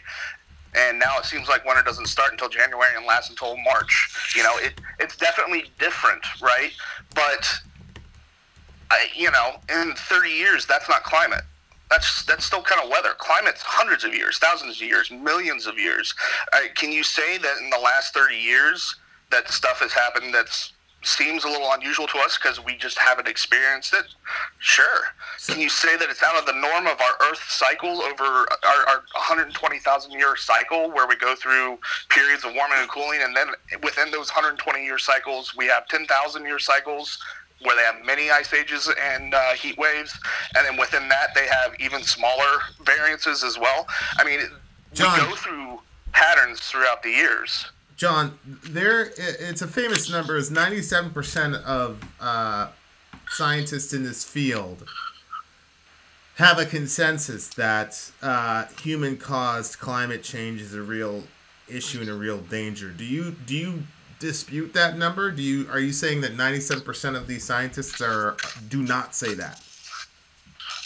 Consensus is not science, is what I would answer. No, hold on. The consensus was that the Earth was flat. Hold on. That's a separate question. What I want to know is, do you agree, or are you contesting that 97% number? So the 97% number is disputable. For the sake of argument, I'll say, I'll agree that in the study that was done, the 97% of scientists agreed that global warming was man-made. But that 97% is disputable. Not man-made, but the contribution that we make is yes, sorry.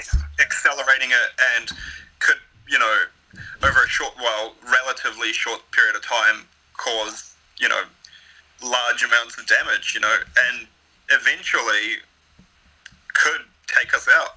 I'm not saying it's going to. It's definitely not going to in our lifetime. So I guess we'll never know. But okay. I just worry for the state of the planet. Well, so do I. But John, what you're saying is, yes, 97% of them who specialize in this field are saying that this is an issue. But you're saying that you don't necessarily believe them. What I'm saying is that 97% of the scientists picked for this survey, they discarded several thousand papers to begin with. So, I mean, if you, for the sake of argument, just want to assume that, yes, it's 97% and that's the number you're going to go with, consensus is still not science. That's just people agreeing on their best guess. It's a theory. It's not fact. Okay, all right, so... Can I ask you something? Yeah, go ahead.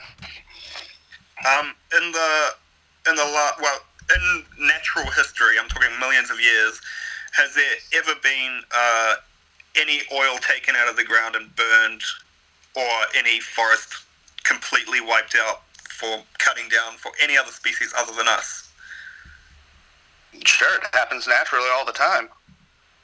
Natural disasters, volcanoes, oil fires. I mean, that stuff happens. John, I think you need to listen to his question again and listen to it a little bit more closely, okay? Okay. Ask your question again, Tasko, because I don't think he heard you completely.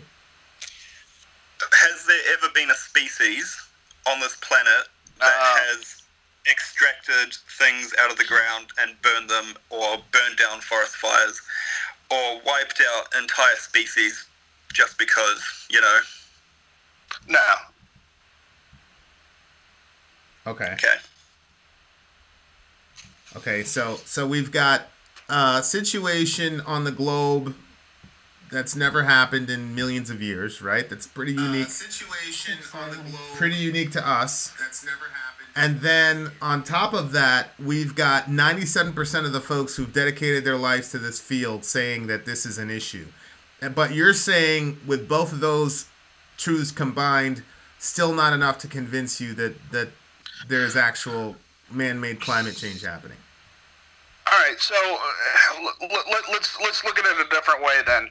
So one of the things I always do when I'm trying to come to the truth, because there's so much misinformation on both directions that it's very difficult to come to an actual answer, is I say follow the money. That's usually a good indicator. So is there money in saying that climate change is not real? Sure, that helps big oil, coal factories, all the fossil fuels, they can make money off of burning stuff because it's not going to harm the environment because global warming isn't real. Okay.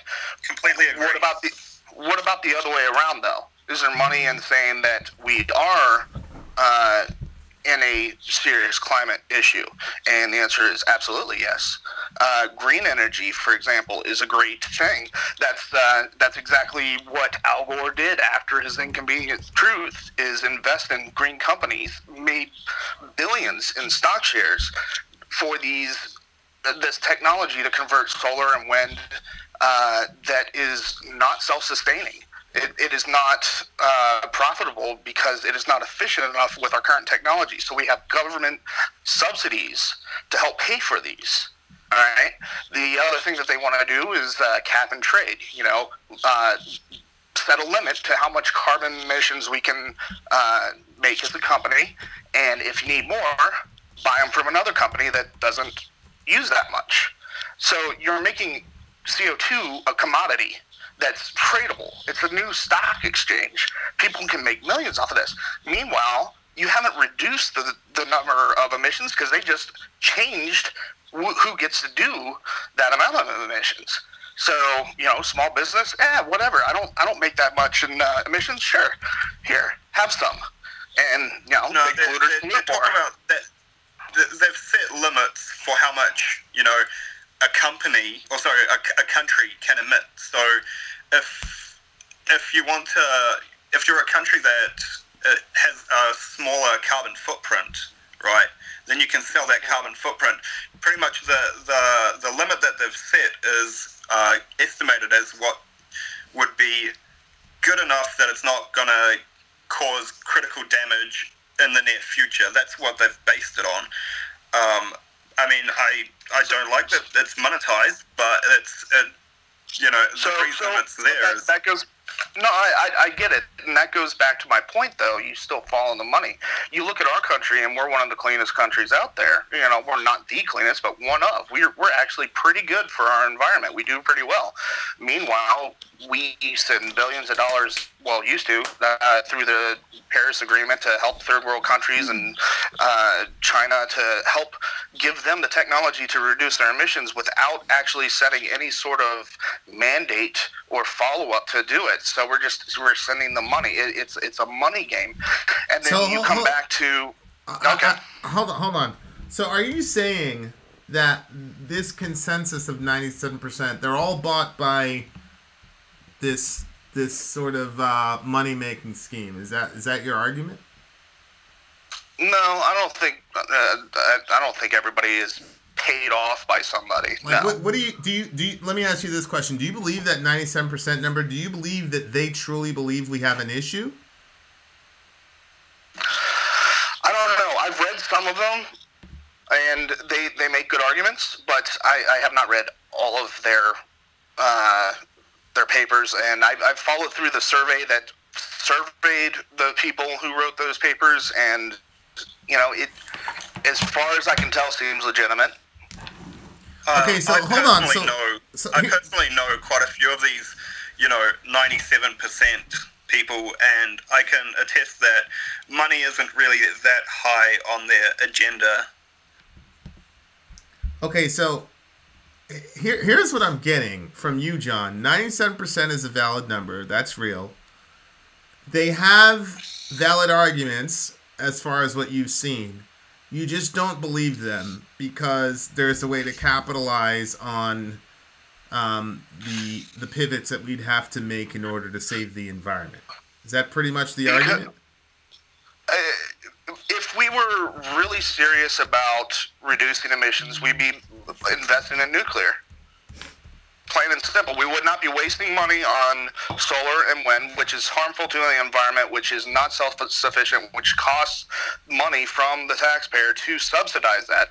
We would not invest in gas and coal either, because those are clearly harmful to the environment. We invest in nuclear. It's much cleaner, much more efficient. The scientists... Hold on. The scientists have nothing to do with how we respond to their data, right? I'm just asking you about what is your opinion on the integrity of the data, because I'm a little bit confused. Because if you were to say to me, "Oh, those guys are bought off, and 97 isn't a real number, and nothing they said was valid, it was all bullshit," then I could see where you're going. But that's not what I'm getting from you. What I'm getting from you is you believe that 97 is a number, and you believe that that they're concerned about this, and you've read what they've said, and you believe that their arguments are valid. So it doesn't seem to me that you're denying the science here. So the 97% comes from a survey that was done to figure out what the consensus is. And that survey, it seems like they were somewhat cherry-picking the scientists that they used for the survey that would align more with their position.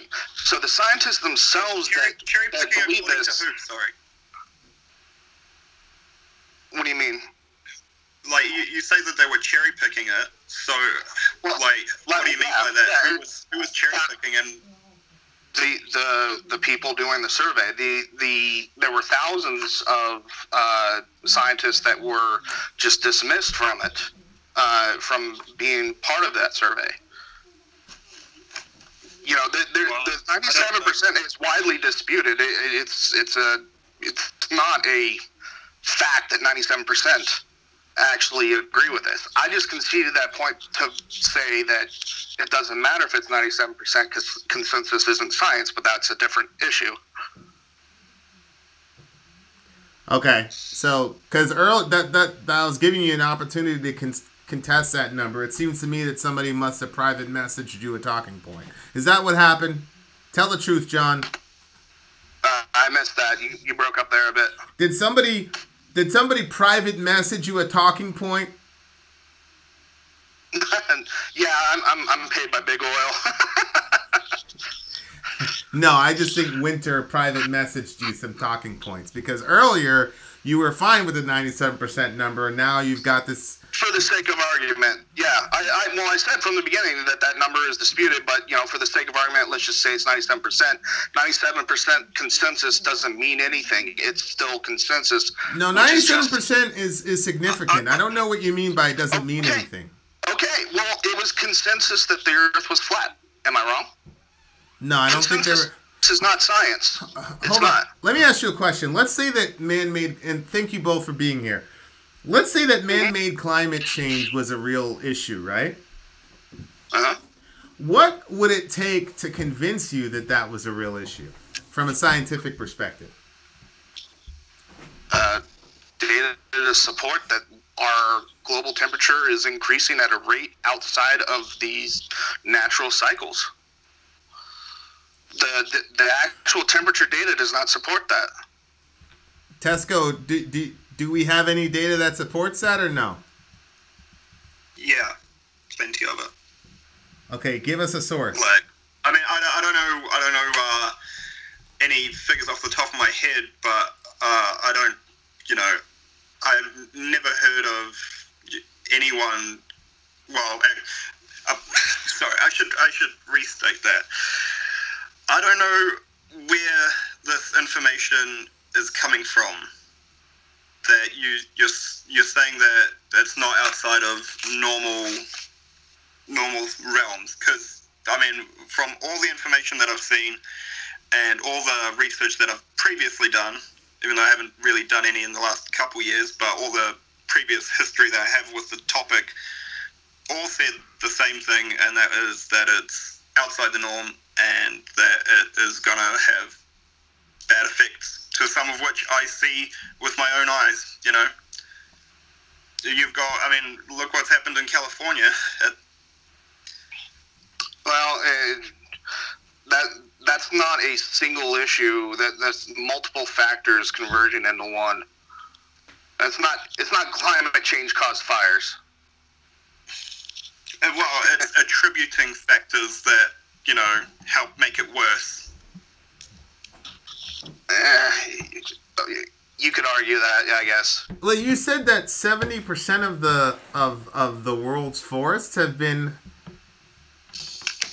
deforested. Is that? Do you contest that number? I don't know. I deferred to him. Okay, so if you believe, let's say that that's true for a second.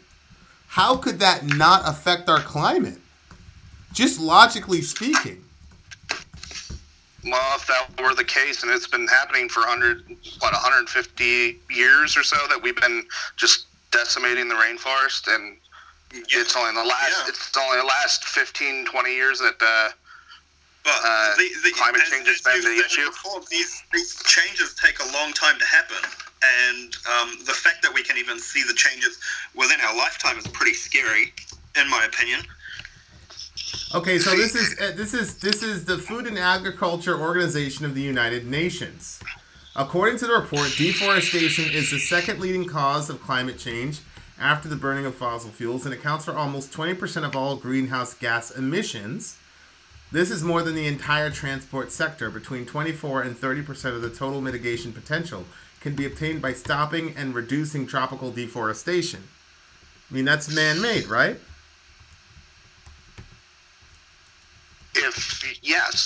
That's man-made. But, I mean, again, the CO2 levels are not correlating with the temperature increase. I just read to you that it's the second leading cause of climate change.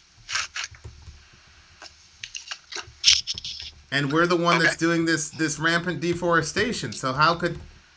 I don't know, like, the minutiae of this and that number. I'm just thinking about it logically. If we're tearing down all these trees, and we know how trees operate with carbon and all that, right? If we're taking out all these trees, it's got to have some sort of effect on our environment, right? Yes. Okay, so deforestation has to be a factor, and that's obviously man-made. Not only that, they don't just cut it down. In a lot of places, they burn it down to make way for monocultures, palm oil, and all that. That burning of the forest actually is a huge dump of carbon dioxide into the atmosphere. Trees grow back. MDethFan, call me up right now. Trees grow back, he says. What the hell? Yeah, after fucking I like him. 50 years or something, MDethFan. What the hell is wrong with you? Call me up right now with that shit. Hold on. I'm getting MDethFan on the line. He's not getting away with that. He said trees grow back. What the hell? Hold on. Hey, don't call MDethFan. I'll call you. Give me a second. He said trees grow back. Come on. You've got to be kidding me. I'm calling him, bro. I'm calling you right now, bruh. Trees grow back. I'm about to sick Zonia on you guys. I'm about to get Zonia up in here. Zonia, I'm going to call you too. You just got to sit tight until... MDethFan. What's up, man? Did you just say trees grow back? Was that a joke? Really did. Hey, is that not scientifically factual? Oh my God, MDethFan. Well, wait, is there consensus on that? Yeah, we're all in agreement. That's three of us, right? That's 75%. Okay. See the other person. Okay, so MDethFan, we're gonna put your voice in here. Do you care that 97% of the scientists who've dedicated their life to this field are saying that man-made climate change is a real issue? Here's the thing. So this is a talking point you hear all the time, but like, how do we even know? How do they come up with that number? First of all, now granted, most people in the scientific community do come into consensus on things. I mean, think about mainstream science and what they think about abortion. What? Oh, hold on. I was hoping that you'd bring that up. I don't know if you've ever been on Fireside Chats, MDethFan, where I quote embryologists about the beginning of life. Yeah, I have. Okay, so mainstream scientists are in consent, and as a matter of fact, I use consensus as the argument for why embryologists believe that when the sperm hits the egg, it's an interdependent organism. And I love that you do that. Okay, I'm talking about mainstream science. I'm talking about Bill Nye kind of people. I'm talking about, what you're seeing in the mainstream. Not that. I think that what you brought up is a great But fact. at MDethFan, what I did was I said, what discipline of science is most pertinent to the abortion question? Obviously, it's embryology. And I looked at what the embryologist said, and I communicated it. So now, if we're talking about climate change, I'm using the exact same argument. What discipline of science, right, would be most pertinent? And 97% of them agree. Okay, so 97% of the scientists are saying that climate change is real. Okay. Man-made climate change. Man-made climate change is real. So that's the thing. I mean, I would say that I think Matt Winter was putting up a link in there that said like 31,000 signed petition by different scientists that do not agree. Because let's be real, scientists are always arguing. And that's what I hate about when people are always using factoids and things like that to argue, because science is not this cohesive unit of scientists. They're always like writing peer-reviewed papers, and they're always challenging each other's ideas. I guess it comes down to, when I think about climate change, is how do we fix it? Do we fix it by taxing companies within the country to choke the economy and hurt industry while China is taking off like crazy and they don't care?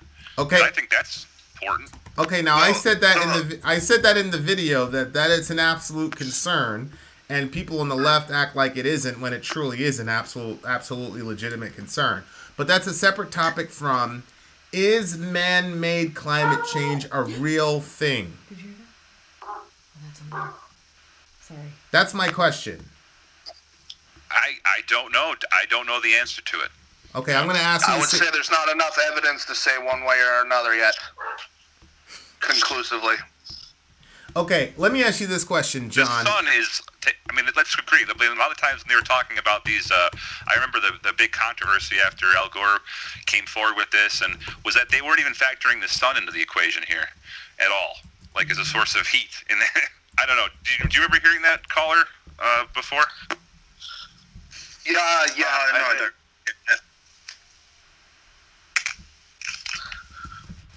Okay, so I think we can all agree that Al Gore's a joke, right? Mm-hmm. But that still doesn't change the fact that we've got a giant consensus among scientists, because Al Gore is not a geologist. This isn't his field, right? True. Okay. So I'm on. Is NASA is climate.nasa.gov? Is that a legitimate source? I would assume so. Because I think can we set like a foundation here? I think we all would agree. We want to live in a nice, clean environment that's sustainable, that we can pass on to our kids, right? I guess what I always concerned about when we talk about this is, how do we go about it? If we're doing it through, like we talked about before, taxing business and thinking that's going to do something, I don't think that's going to do anything. But I'm more interested in is, what do we do about it? Okay. That doesn't involve taxing and choking the economy. Okay. So are you saying, MDeth, that you're conceding that human-caused global warming is a real thing, but you're saying that you're saying that you don't like the proposed solutions? Is that what you're saying? I'm saying that I don't know the answer to that. I'd have to, have to ask God or somebody that would know with authority whether or not humankind is actually contributing to this climate change. That could be itself climate always changing, but it's very difficult to ascertain if we impacted it at all compared to other factors that happen in the world. Like, imagine if Yellowstone blew right now. Do you think that would cause climate change? I mean, that would cause a major shift in the climate in the world. And there are natural factors that should be probably brought into that discussion as well. But again, okay, That would probably freeze us out, actually. Climate.nasa.gov. Hold on, I'm going to read, and then JW, you're next. Multiple studies published in peer-reviewed scientific journals show that 97% or more of actively publishing climate scientists agree. Climate warming trends over the past century are extremely likely due to human activities. In addition, most of the leading scientific organizations worldwide have issued public statements endorsing this position. And then they go off to list a partial list of organizations that are doing that. The American Physical Society, the Geological Society of America, American Meteorological Society, American Medical Association, American Geophysical Union, American Chemical Society, etc., etc., etc. I guess for me, can I ask? Go ahead, you're up. Just wondering what the other two callers thought about Trump dismissing his own government's report on the issue. All right. Well, first, I kind of wanted to address Ven, and the whole, if all of these people are saying that climate change is man-made, and that's fine. It very well could be. Like I said, I don't know for sure, and honestly, I would like to see change done on our own to just err on the safe side, right? But what we see is spending in technology that doesn't work and fighting with big oil and the Greens back and forth and not accomplishing anything. But to your question about Trump, that guy needs to read more. I mean, you can't just blatantly say, nah, it's not true without elaborating on it, citing sources, explaining yourself. You just, nah, I don't believe it. And I don't know. I have a hard time with when he says things like that. Trump is worried about the economy because I think people don't really pay attention to what's going on in the world outside the U.S. Hell, people don't pay attention to anything for the most part. I would agree with that because right after he said, no, I don't believe it, he immediately followed up with all the countries that are not doing anything and we're going to put the bill for it. Specifically China and Japan. There's like a new Cold War going on right now with China and Russia building up pretty big. I mean, some of the advancements in technology that they've made on the war front is frightening. And not only that, you're seeing the Chi-Coms really starting to the economy is exploding, and they're looking at that it potentially could have passed us in some days. So I think he's thinking like geopolitically and about the economy too, because there's definitely a lot of turmoil going on right now. Also, I don't necessarily agree with what Trump said about, especially with China, because they're the ones that are making the biggest advancements in cleaning up the environment or cleaning up the mess that they've made, because their cities are so polluted that it's more out of necessity to have their civilians live longer than it is out of like some sort of financial gain. Yeah, we can light some of the rivers on fire, and they have to. I mean, did you hear about the social credit system they're launching there? It's pretty crazy. I don't know. I don't really want them to be the forefront economy in the world. Yeah, so what about the leaders and cleaning up the climate? So Trump is worried about economics, which is pretty much what he was hired for. That's why he got the job, right? I get that, but I mean, he doesn't have to just dismiss the other. I mean, he could say, look, that's not my specialty. I'll have to go and get a briefing on it. But he can't just outhand dismiss it. Can we all agree on that was a bad play? He's extremely arrogant in his own, very narcissistic. He has to always have the answer. He has to always be right. He always, whatever he's feeling is the way forward for him. And so when somebody comes up and gives him a challenge, he has to alpha male it and state his dominance over it. He doesn't get held accountable for his bullshit either, like at all. Oh, dude, no way. I mean, it's like 24/7 on every news channel except maybe one, and every media outlet, and every magazine, and every TV show. I mean, it's held accountable by his own base. By his own base, that when he's spouting nonsense. I call him out all the time. I'm his base. I voted for him. I like a lot of what he does. I hate a lot of what he says.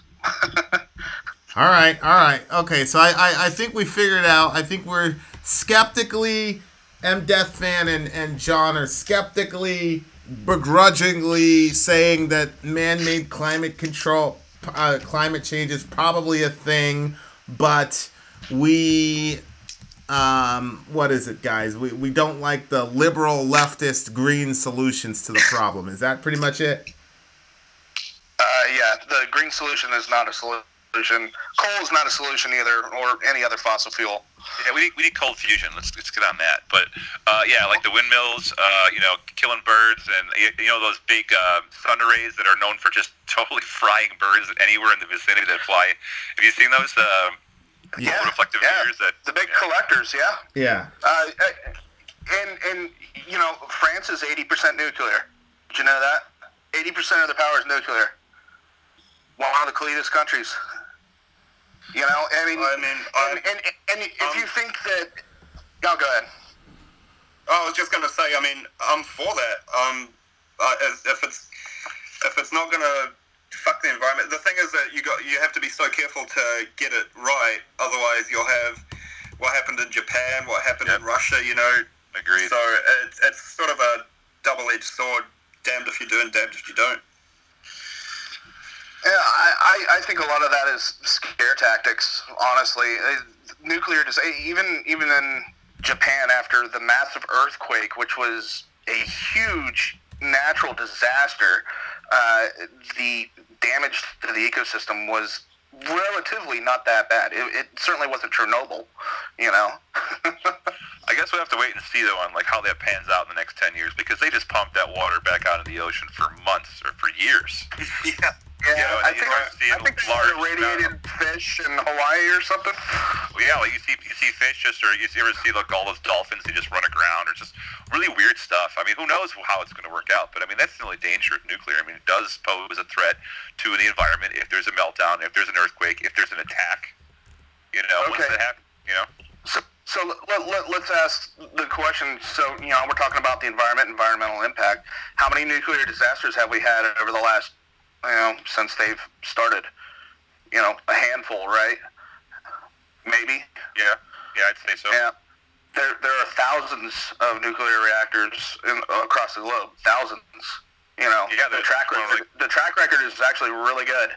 It's way better than oil spills. I agree. Technically it's pretty safe, but it's also a little bit. It poses some danger, but it is pretty safe. And consistent. So. Again, until we do cold fusion, which China's working on, right? All right, guys. Thank you very much. It was a spirited debate and discussion as always. Always fun, guys. Appreciate y'all. Thank you for having us. Yeah, cheers, man. Cheers. Cheers. Take care. See, we got some consensus. Yeah, see, I use the word consensus. Uh-huh. We got some consensus, and MDethFan is my guy. MDethFan is my guy. What happened? You didn't tell me that there was a shirt winner, so he wants it signed. Oh, yeah, the Jonathan Edwards guy. Yeah, he won a shirt. Can you back up a little bit so I can get the thing so I can sign it? Yeah, my guy, he won. Get the Jonathan Edwards. I can't wait to read it. Exegesis. Oh no, this isn't the one. That's another new one. Oh, does he want it signed? Yeah. Oh, okay. I think it's. So guys, we're pretty happy about this. My channel is doing well. Our channel. What, Middle America? I think this is the old one. Middle America is basically my channel. Excuse me, babe. You have your channel that's your hobby. See, he resents me a little bit for that. That's why he says it's a hobby. I don't resent you. Not resent, but you're if you wanna fail, yourself. If you wanna fail, you hear him? All right, we got Z in the house. Okay, Z, talk to me. I don't know how much you saw of my chat in there. I saw you losing your mind out there in the in Chatville. Yeah, so it's interesting to hear people talk about science and frame it in ways that show that they don't know what science is and how it works. No offense to John, but you don't know science. Well, this is your field, right? You're a scientist, you and Alec?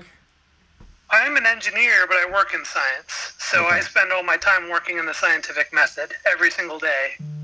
So it's like you're like Bill Nye. Well, he's way more of a scientist than I'll ever be, I'm sure. But, yeah, it's something where every single day it's a practice, even on the weekends, because of all the stuff I do on the side outside of my normal career is also in the field of science. Well, a couple different fields of science. So give us a brief kind of download on what the actual scientific method is in context of what you heard on this call. Like, do some fact-checking, correcting. Yeah, so first of all, consensus is science.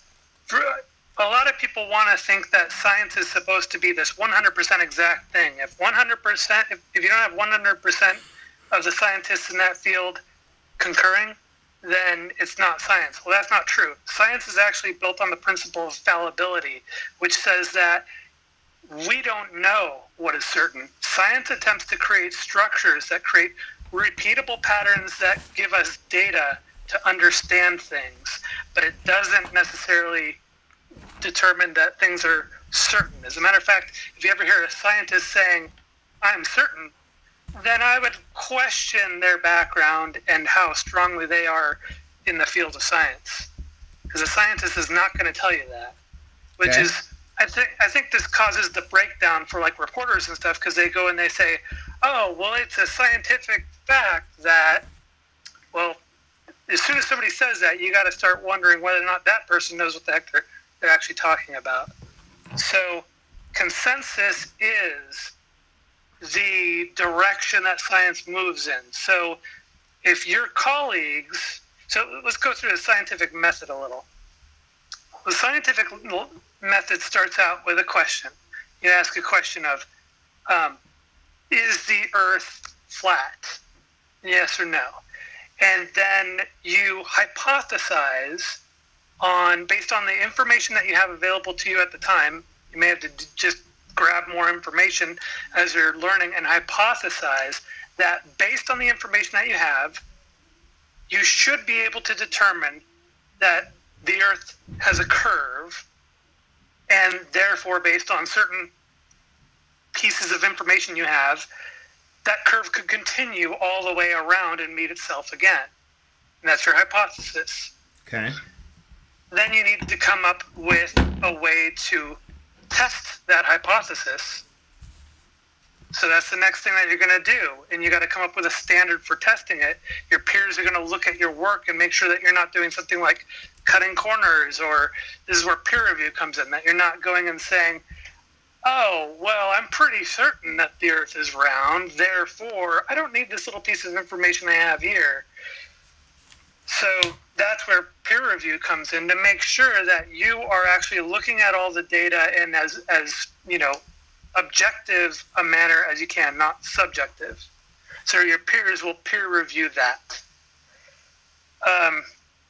I don't want to go too deep, because we're going to get the scientific method actually is pretty darn deep when you think about it. But the next thing that you do is you actually reproduce those results, or one of your peers will reproduce those results from your test. We'll say, okay, based on what you've documented and what you did to get these results in your test, I'm going to do the same thing and see if I can reproduce the results in my own environment here.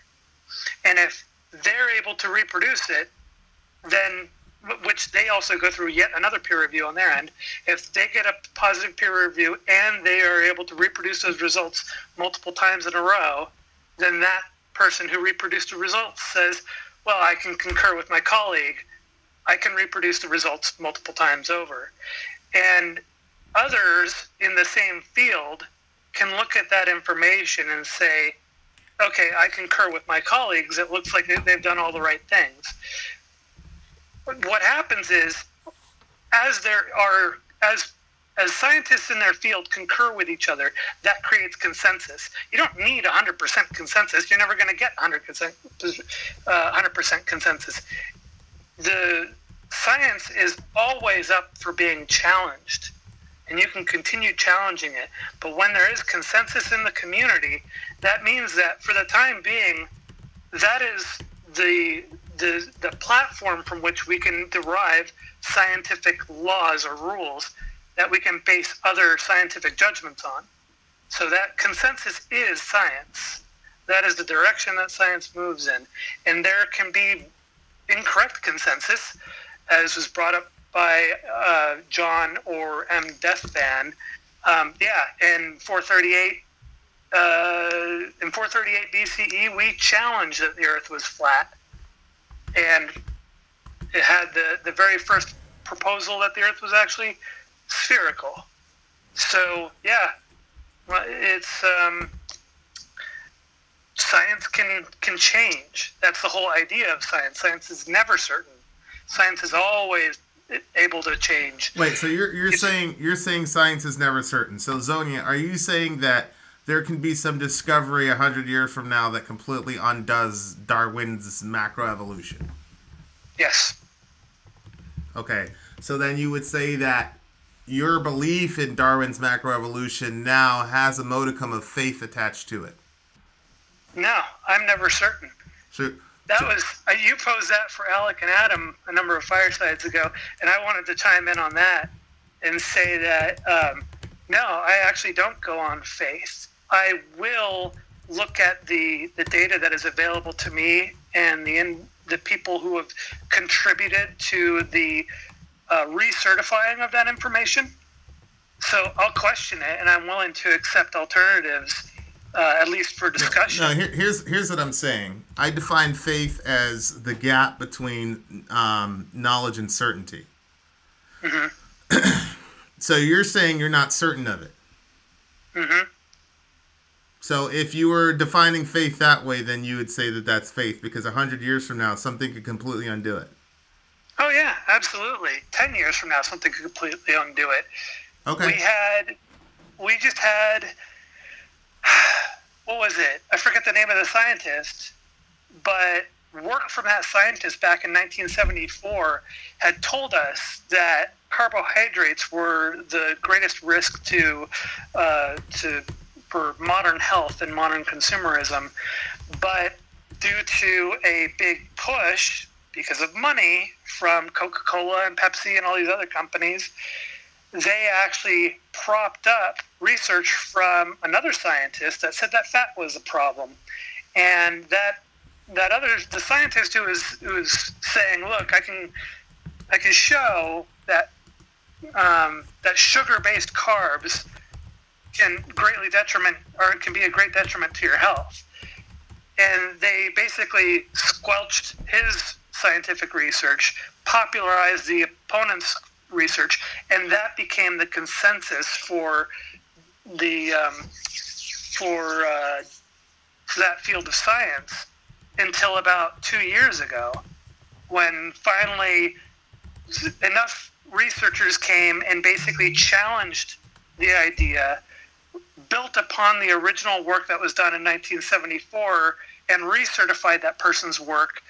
And then there was new consensus that said, no, we were wrong for the past 45 years. So they squelched his findings? Mm-hmm. Why'd they do that? Well, because Coca-Cola didn't want it getting out that their sugary drinks were dangerous to people's health. So this, unfortunately, goes to MDethFan's point, which is that the science can be politicized, because if you would have looked at what the consensus was in that 40-plus year period, the consensus would have been pro-Coke, right? Mm-hmm. Yeah, it can totally be politicized. And there was actually a climate scientist in Florida that this is something that the Young Turks actually unearthed a few years ago, who was paid by a couple of different think tanks. One of them was the big one that's run by the Koch brothers, to move his research in a direction that opposed fossil fuel-based climate change studies. Coca-Cola is unhealthy. That's why you guys need to drink Pepsi. Oh my gosh. All right. Okay, was in on it too, though. So when MDethFan and Jon got up there and said that these guys could be manipulated, so the 97% consensus doesn't mean much to me. That's not like a completely.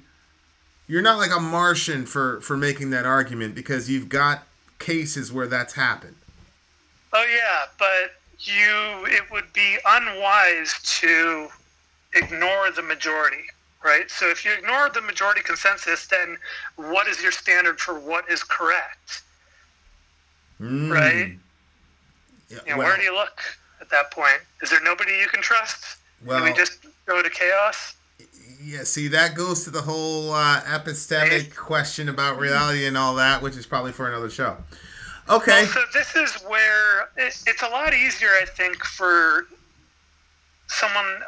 So this is something I've really wanted to write a blog post on, because I think for a lot of people it's a leap of faith to try and trust any scientists, because there's too much of a gap between what they're talking about and what you know.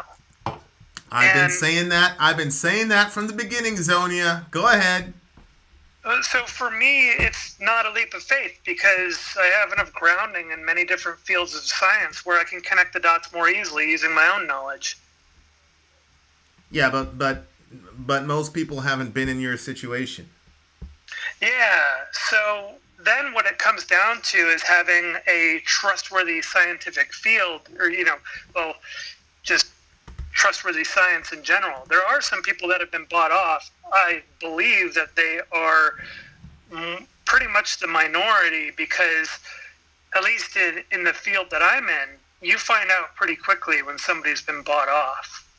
What do you mean it's pretty really quickly? obvious. You had 40 years, Zonia. What are you talking about? Well, so my field is computer science. It's a little bit different, and we're not really subject to the same things. It's not as politicized. Yeah, but the I don't want to mansplain you here, but the other study was affecting what I put in my body, and there was a consensus for 40 years. How many millions of people died or contracted diabetes because of that? Part of the problem was that was actually a very small scientific field back then, and now it's a very large one. So studies of diet were just beginning to become popular in the 1960s. And so that research had been concluded by the 1970s, but they started the work in the early 1960s. And that's when people started paying attention to diet.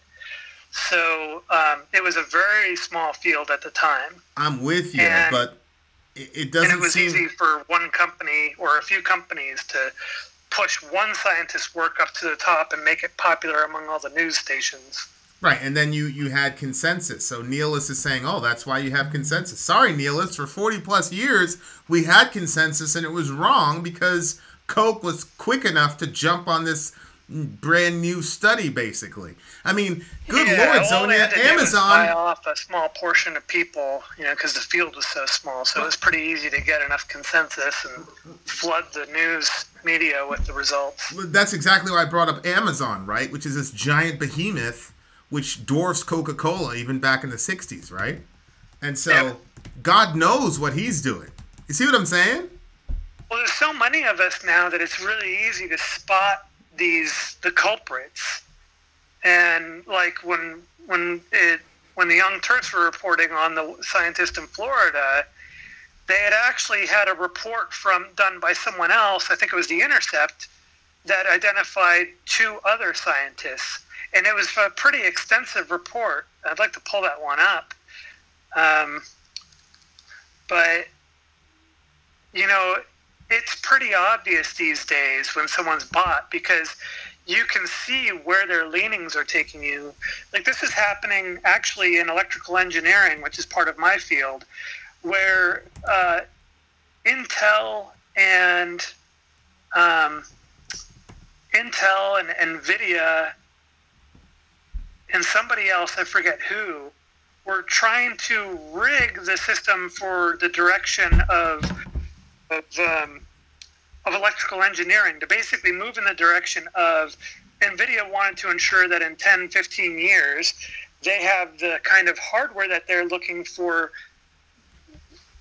being focused on in the universities, so that in 10, 15 years, they could build these massive compute neural networks at a lower price point.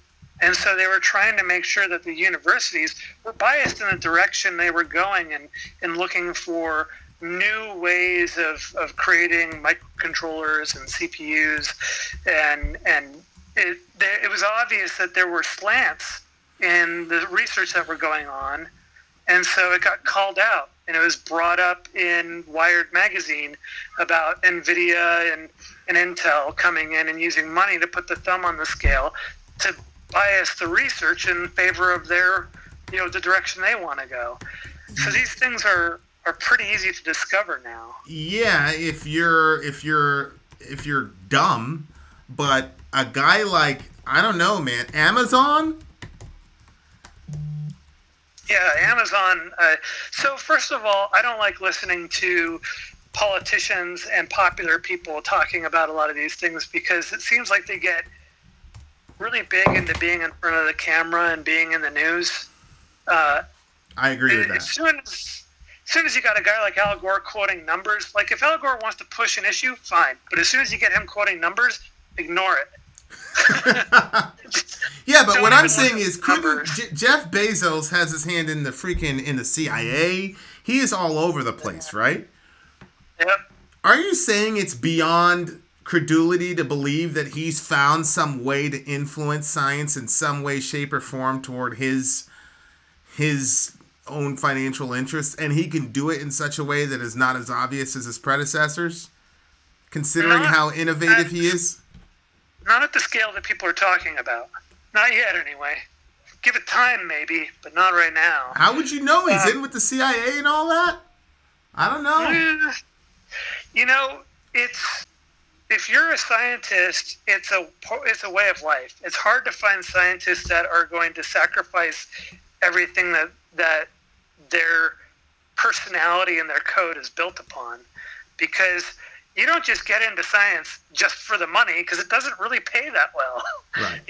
So you gotta love it. You gotta more than anything else. Am I right in this? You gotta spend a ton in schooling, a lot of dedication, everything. And it's not like you gotta live and breathe it. You can't put it down for even a second. Like, we don't take a break when we come home.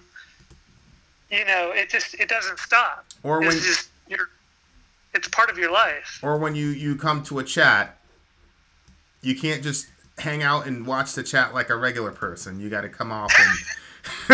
Yeah, you live and breathe your science. And so if somebody came to me and said, hey, I'll give you $2 million if you say this, I'd be like, screw you, dude.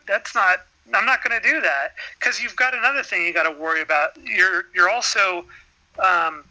you have credibility amongst your peers, and as soon as somebody figures out that you went and slanted a study because somebody paid you for it, that's it, you're done. Your peers have nothing to do with you, which is why that particular Florida scientist left the field and went on to a lobbying firm. So I don't know. Bezos is going to be netting it. Bezos is netting like $1 trillion in 5 years. I think I don't know. Yeah, well, so here's something that a lot of people should pay attention to. California has, let's see, so we're not the greatest, but we're 49% natural gas, 14.5% hydropower, 9.6% solar, 9.5% nuclear, 6.9% wind. We are 6.3% geothermal, 3.0% biomass, 1.2% other, and that's where we're making our energy, and we're putting a lot more into wind and solar. But we have an abundance of power in California. We're actually doing pretty good these days. We struggled in 1997, but we're actually doing pretty good these days. Zonia, where in Cali are you? I'm in San Jose. How close is San Jose to Anaheim? It's about 6.5, 7 hours drive. I go down to Disneyland periodically. Oh God. Okay. That's far. It's not a big deal, but I've done it.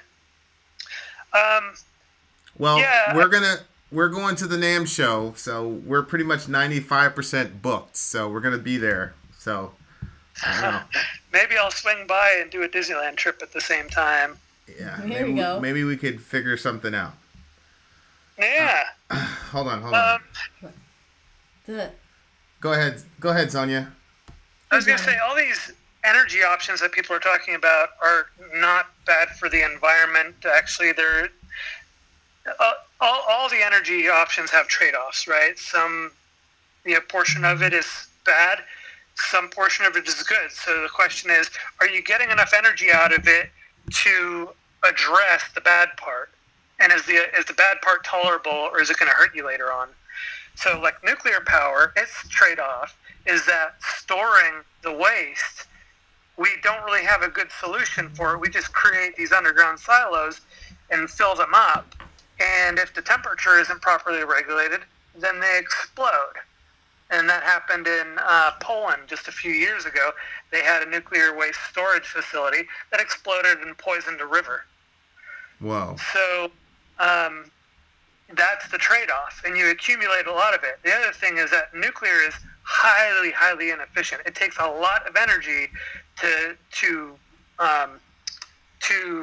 break apart hydrogen atoms and release all that energy from it, because that's where we get the energy from, right? We're basically boiling water in a highly inefficient and highly toxic way. It takes a ton of energy to get that kind of energy out of it, and then you got to store that material somewhere and hope that it stays properly regulated for its lifetime and doesn't just blow up somewhere and completely poison the environment. Well, Zonia, we probably had a person who could solve all these problems for us, but they died at a Planned Parenthood facility. I had to go there. Yeah, you had to go there. Yeah. We have a lot of solutions, and I think they're really good ones. I think obviously Tesla is hedging their bets on it, and so they're going to go in, and Amazon as well. They're going to go in and do things to try and lean the scientific community in their direction, I'm sure. Yeah. On the one hand, I believe we should be urgent about these reports, but I just think we're going to figure it out. Yeah. But we're not going to figure it out if we just go, I don't believe that. Yeah. And especially if we do the whole apathetic thing. So that's the thing where I would argue against a lot of people, like Jon, for instance, is the apathetic approach. And Trump's, reaction was very apathetic in a way as well. So we shouldn't just go and say, oh, well, there's nothing we can do about it, or I don't know who to believe, so I'm just not going to do anything about it. Whether you feel that it's as big an issue or not, no matter what, it's going to get worse. We're just creating more people, and we're creating more waste and using more resources. So every little thing that you do to try and, slim down the consumption, your life of consumption and waste production will help. If everybody does that, we'll be in much better shape. Yep. That's awesome. Okay. Well, I agree with you, Zonia. Zonia, the next time you call, you got to call me up with something we disagree on. I know. Well, I can totally take you on prostitution. Okay. All right. Well, we could do that. Or wasn't there some theological point you had? I come up with those all the time. Which one? Oh, Babylon. What about it?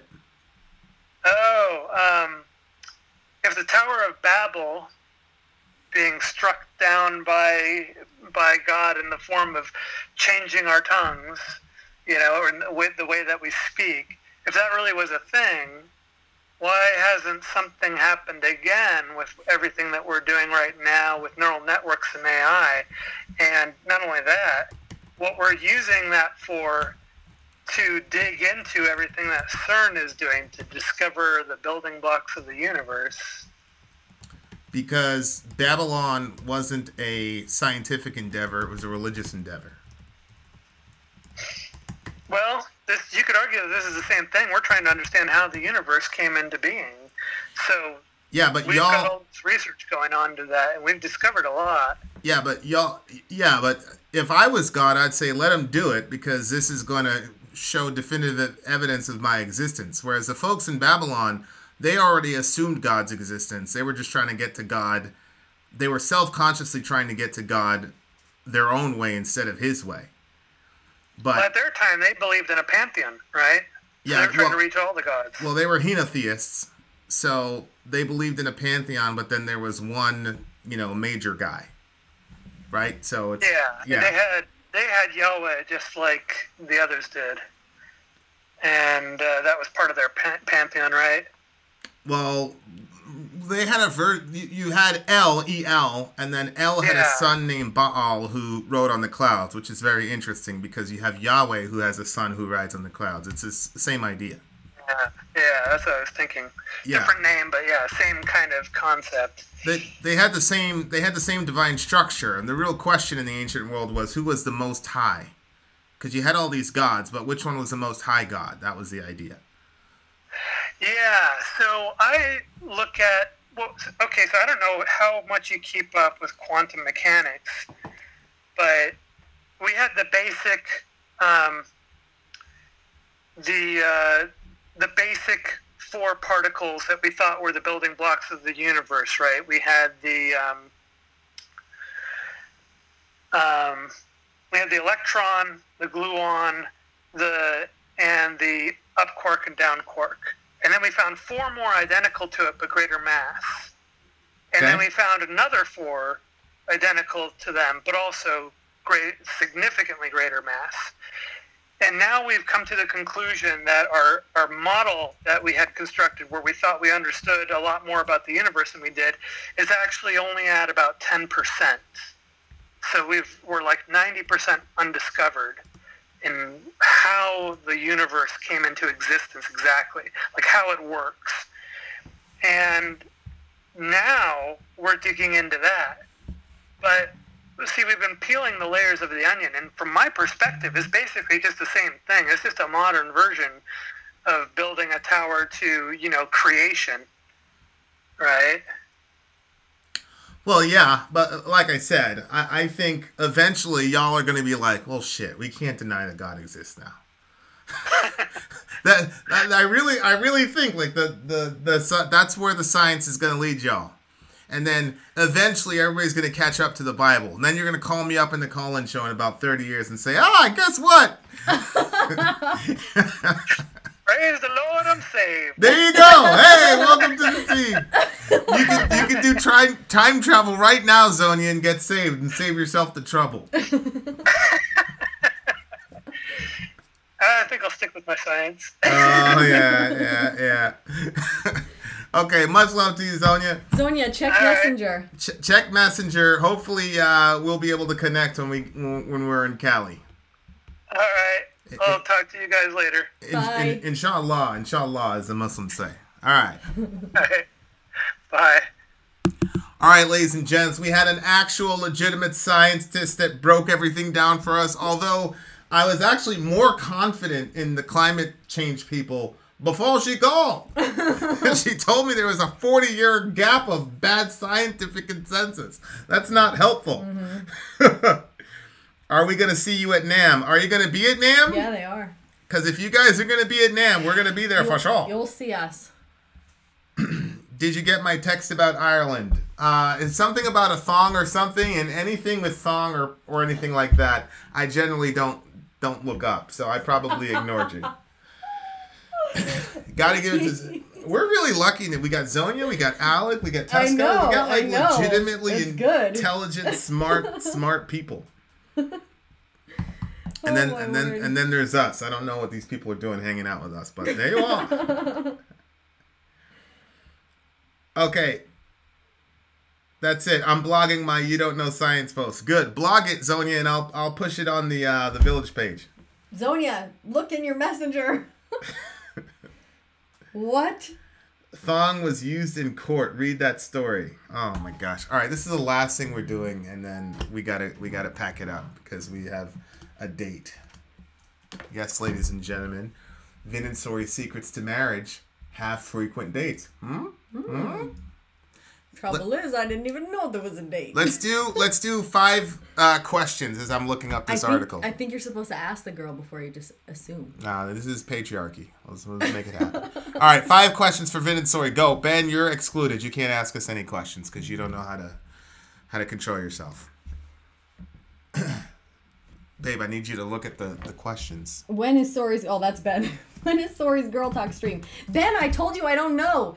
I just feel like I'm going to get on there and I'm not going to know what to say. And then it's just going to be so awkward that everybody's going to feel awkward. But maybe it will be soon. I don't know. Protests in Ireland after thong underwear cited in rape trial. Protesters across Ireland took to the streets this week chanting and carrying thongs after a 27-year-old man was acquitted of rape during a trial in which his lawyer cited the lacy underwear worn by a 17-year-old accuser. You have to look at the way she was... You have got to be kidding me. Well, defense attorney Elizabeth O'Connell said, according to the Irish Examiner, she was wearing a thong with a lace front.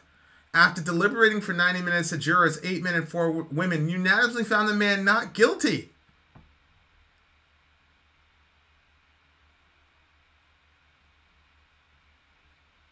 No, I don't have a baby... I haven't even done a baby registry yet. A couple people have asked, so I probably should do something on Amazon or something like that. And then... When's the next Christmas video? We have, like, literally a pile of things over there, that boxes and packages and stuff that need to be opened. But Vin has had, like, a headache the past few days, so we've just been, like, getting our, like... He's been doing his job and getting the channel stuff done, so we haven't even opened them, although I'm super excited for it. Wow.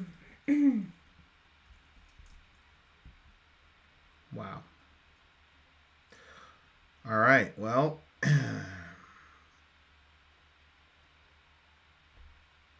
I don't understand. So what are they saying? They're saying because she was wearing because the girl had a thong, the guy got acquitted for raping her. I'm confused. He raped this girl. Yeah. So what are they saying? Because she was wearing a thong, right. she was asking for it? Oh, my word. And 4 women unanimously decided with the men that it wasn't rape. Honest to goodness, women make me so angry when they don't stand beside other women. Well, so what? He had a female defense attorney. Stupid. I mean, I don't even know what to do. I don't even know what to do. Wow. That is so wrong. 2018. It's 2018. What the heck? People saying we don't need feminism. Okay. All right. So ridiculous. We don't need feminism when a female defense lawyer and fucking 4 jurors are saying that the guy's not guilty because of the thong. All right. That makes me so mad. I'm like stopping myself from saying certain things right now because it's ridiculous.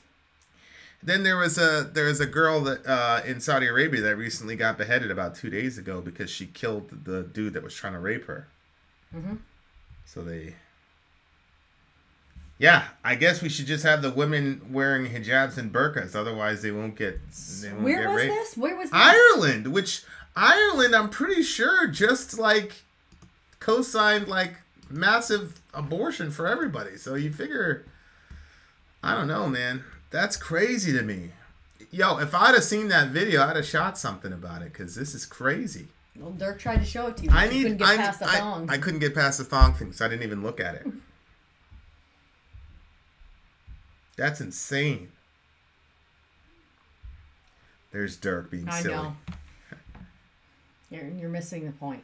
Exactly, Kellen Dross. That's exactly right. Mm-hmm. Yeah, definitely.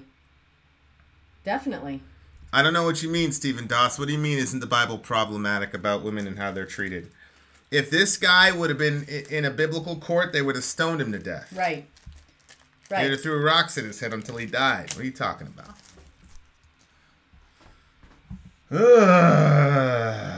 Not that I support the death penalty because I'm a Christian.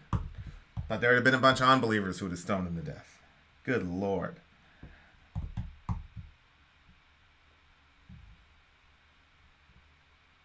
Have you ever thought about talking about domestic violence? I think we should. Yes, we will talk about domestic violence. I think there's a lot of hot topics. I say hot as in very important topics that need to be talked about. That difficult topics, but yeah. But doesn't the Bible believe in the death penalty? Yes, it says in the Old Testament, if you shed blood, by man's blood you should be shed. It also talks about in cases of rape, where a woman is raped, and it puts rape on the same level as murder. So in those instances, you get the death penalty, among other things. In the New Testament, the Romans chapter 13 says, a soldier does not bear the sword in vain. He is God's servant to distribute justice to the wrongdoer. So yes, in the New Testament, there's also a space for the death penalty for the government. The difference in the New Testament is that Christians are not to, at least from my perspective, how I read the text, Christians are not to engage in any sword play. So we're not to be the ones to execute God's wrath in the world. That's for unbelievers to do.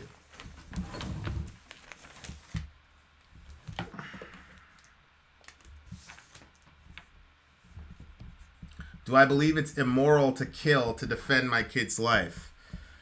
I believe that I should love my neighbor as my child. So if Johan was being attacked by Dorian, I wouldn't kill either one of them. I would do everything I could, short of killing Dorian, to defend Johan, but I would never kill any of my kids. So if I wouldn't kill any of my kids, then I shouldn't kill anybody else's kid. I should do everything I possibly can to make it so that everybody makes it out alive.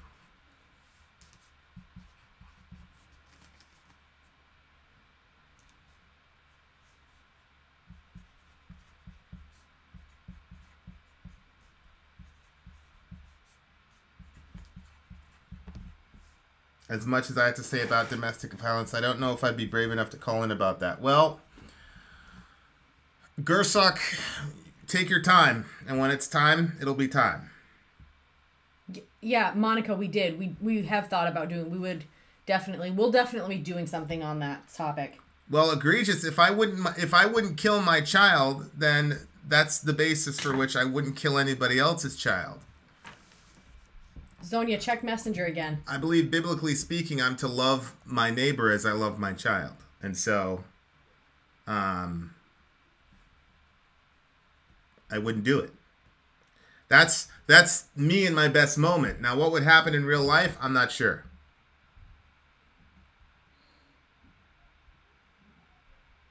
Yes, Monica, we're definitely going to talk about that soon. We're hitting the 3-hour mark, so I want that subject to be priority. Yeah, so, for sure.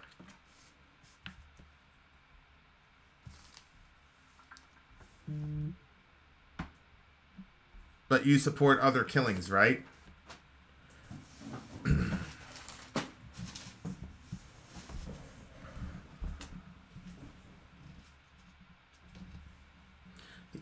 Yeah, Stephen. You shall bring them both, and they both get stoned to death, because betrothal was essentially a marriage, and she just committed adultery. Adultery was a capital offense in the Old Testament. I don't know what point's being proved there, but for sure. He actually went to prison for it, which is rare. It is rare. You support the troops, right? Don't they kill? Yes, I do support the troops, and like I said, they have a role and function in society. This is actually where I see the separation of church and state. The role of the church is to be the dispensers of grace and mercy in a society. The role of the state is to dispense justice and wrath. And so the soldier in Romans 13 is told to dispense justice and wrath to the wrongdoer, and vengeance actually is the Greek word. In Romans 12, though, the previous chapter, Christians are told not to be agents of vengeance. And so I support the troops in as much as those with combat MOSs who will be doing the killing should not be Christians. And they're still doing a holy and righteous and good thing, because the role that God has afforded to them in society is to do the killing, but it's not for us to do the killing as Christians. Are you going to release a shirt? Ooh, who am I signing this shirt for? This is for Zonia. Oh, for Zonia. I'm going to write something extra special.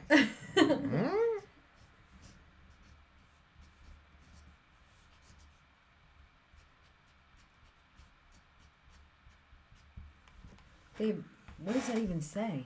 She'll know. Is that letters or scratches? She'll know. It's FTW. She'll know. Okay. Are you ever going to release a shirt? Yes, there's going to be a Middle America shirt, which is pretty cool. It's a really awesome shirt. I'm actually going to wear it. And then there's going to be a fashion shirt. So those are coming. Okay, Zonia, there you go. Boom. It's about to hit the... I'm going to pack it up. Vin, is your stance on killing not super hypocritical? Thank you, Matthias. I appreciate you. I think that we should Matthias have one. must have watched a very old video. I think we should have one that just says, forgive her. Forgive her. And then on the back, vinandsorry.com. Who would buy a forgive her shirt? That's corny. Yan, That's yes. not corny. I would wear one. Yan, yes, we will do a morning fireside. Because we've got some Europeans up in this piece. You should come to NAMM with a new mixtape. No, I said unbelievers, go for it. Unbelievers, go ahead and dispense justice. I just said that that's the role of the state. The role of the church is to dispense mercy. The role of the state is to dispense justice. Forgive her. How do we pay for what? The shirt? How do you buy a shirt? I don't know what you mean. How do we pay for it? The shirts are at vinandsorrymerch@gmail.com. If you go to PayPal, that's us. Mm-hmm. If you do that, so it's $25 for a shirt. If you're in the U.S., we're still paying for shipping. If you're outside the U.S., you have to pay $15 for shipping. So. But don't you believe we should all be Christians? Yes, Ben. And if we're all Christians, then there will not be a necessity for soldiering anymore. That's also called postmillennialism.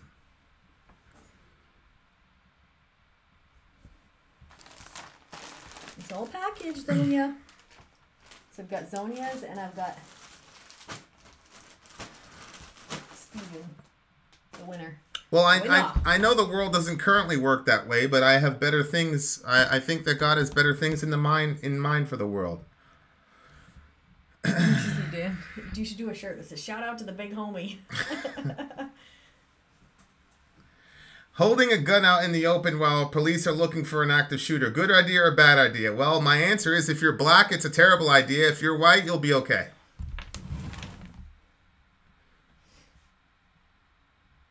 What happens if the aggressors are only attacking Christians? The Bible says that Jesus told us, I am sending you as sheep among wolves. So if you would just look at what happens to sheep when they're surrounded by wolves, that's my answer.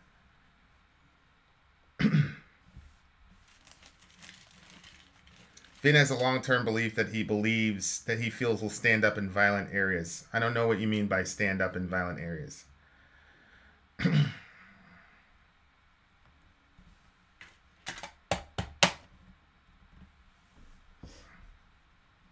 Vin thinks Christians are supposed to die. No, Jesus thinks Christians Christians are supposed to die. This guy is. I'm not Jesus. Jesus is around 2,000 years ago. I'm Vin. I don't believe. Deny yourself, take up your cross, and follow me. Is what Jesus said. Can you do Rainbow Gates of Babylon? For you, Yan, yes. Nobody even needs to type 22. We'll put that on the short list and make it happen.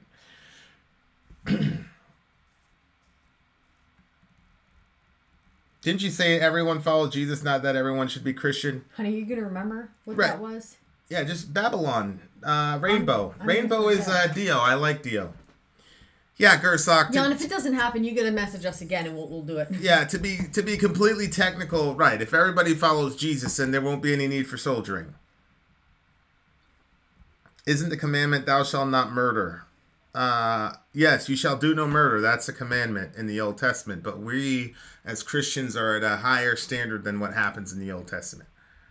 Now we have Jesus. And Jesus allowed himself to be killed. You know what's amazing to me is people that like the Christian story, they're just fine with Jesus being brutally murdered. But when it's time for them to be brutally murdered, now all of a sudden, hey, we got to live in the real world. I don't understand that. Call me up. I've got about 10, 15 minutes left, Dirk.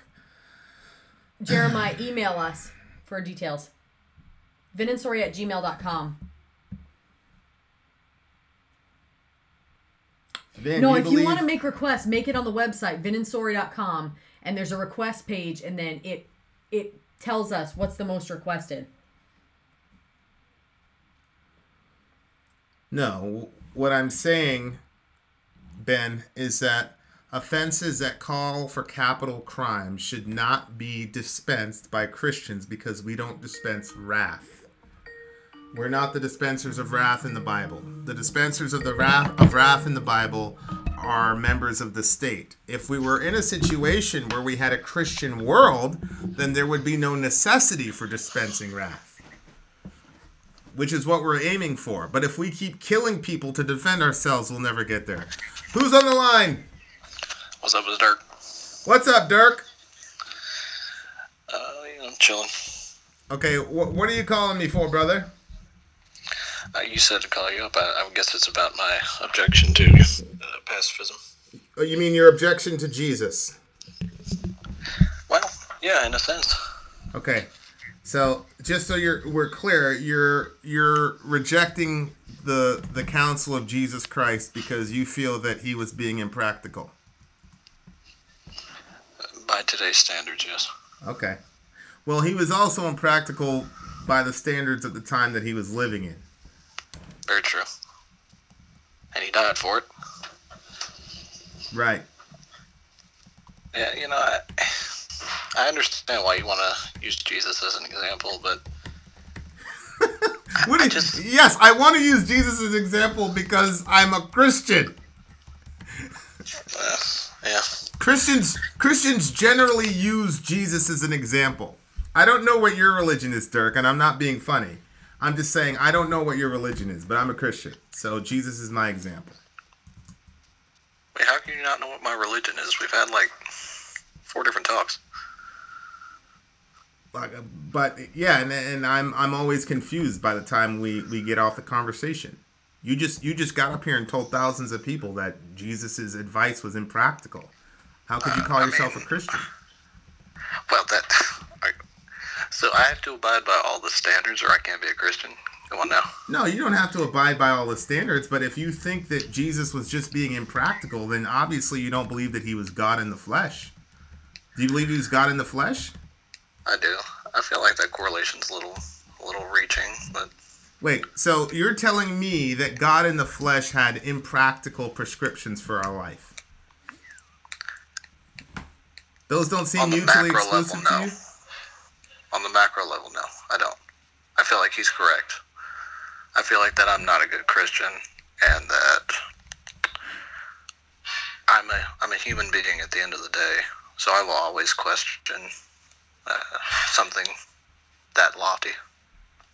Well, I mean, like I said in the previous talk, I think it's actually extremely practical. It's the only way to stop the cycle of violence. Okay, so if enough Christians die, you believe that violence will end? Sure. Let's not even say Christians. Let's just say people in general. Well, I don't think it's about dying. I think it's about teaching people a different way to live. Through death. Because the eventuality of extreme violence is death. We can agree to that, right? No, I don't believe that. I think there are a lot of times when the Spirit of God moves in a person and they decide not to kill the other person. Okay, like your gang example from the other night? Well, sure, that's one of them. Okay, if you don't mind me asking, did you have a personal relationship with anyone you were speaking there with? The leader of the gang, that was the first time I'd met him, and he was kind of like a pseudo-Nazi, actually. Okay. Everybody was a group of people we had just met, like the day before. Yeah, we'd all met him just the day before. And some of them were we never met him before. They were one of them said to me, "You think that this Jesus stuff is gonna?" Yeah. He was mad. So no, I didn't have a close personal relationship with them. Okay, all right. So now I'll just leave that argument alone. I just think God showed up, man. Look, we went over to Iraq and Afghanistan, and between the two of them, we killed about 500,000 civilians. What have we accomplished since 9/11? Have we ended Islamic terrorism? No. So we just killed a whole bunch of people for what reason? Again, that's a complicated example and question. I'm trying not to get on such a broad scale. I'm trying to stay within my own geography. Yeah, but what I'm trying to explain to you is that Jesus had a global strategy when he was telling people to handle things personally, because he understood we were all interconnected. And what I'm saying is the mentality of eye for an eye led to us killing 500,000 civilians and accomplishing nothing in the world but more death and destruction. Yeah. Okay, well, I think that Jesus' way is the way to go. I don't think it was good that we killed all those people for no reason. Do you? No. Well, we were doing it for revenge, though, right? I guess you could call it that. I think there's obviously more political reasonings behind it, but yeah, that was a part of it. Yeah, don't you realize that Jesus saying if you live by the sword, you die by the sword was a political statement? That wasn't a personal statement. That was political. I agree. He was taking a position. So that law is still in effect. If we want to live by the sword personally or nationally or globally, all of us are going to die by the sword.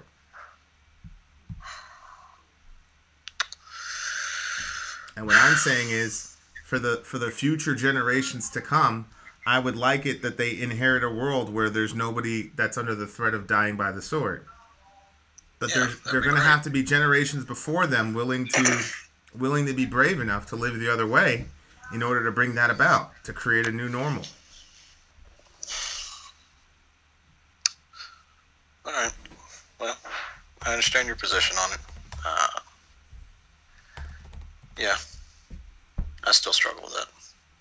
Well, there's one thing to say I struggle with it, because I struggle with it. Because like I said, the best version of me would not kill the guy that comes into my house to attack my wife and kids. But it's another thing to say that Jesus is impractical. You can't say he's God in the flesh and then say he's impractical. All right. That's fair. I'll concede that. All right. I think, hey, MDethFan, call me up.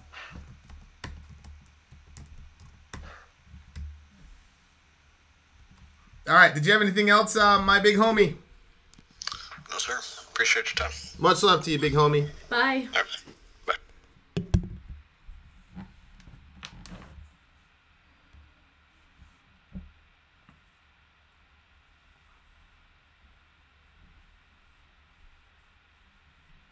Tree. Gersock is funny. I know. Yeah. Yeah. You're never gonna. We should have a trees grow back shirt. I would wear a trees grow back shirt. There's so many phrases. Mm-hmm. Yes, water is wet.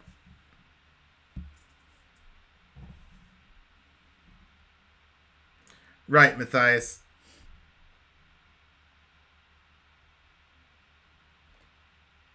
I know, Steven.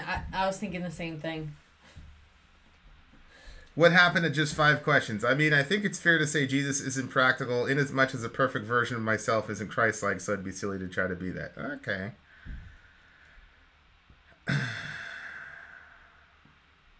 Okay, so next time when we're talking about blockchain, Burnman's going to call up.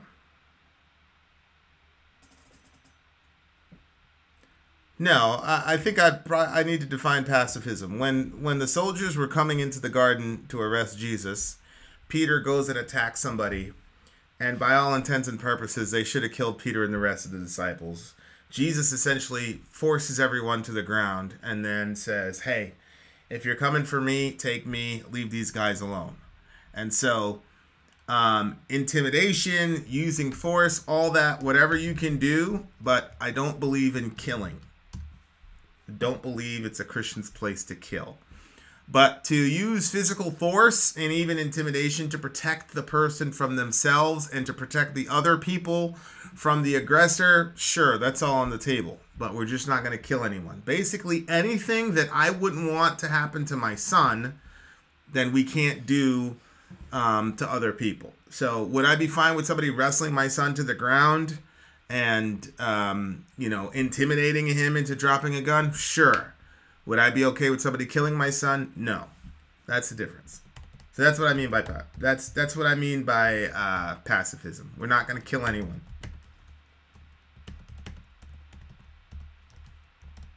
If we all become Christians and stop killing each other but keep procreating, what are we going to do about overpopulation? I think we're going to give birth to a child who will be able to solve those scientific problems for us. That's a good problem to have. I'd love to have it.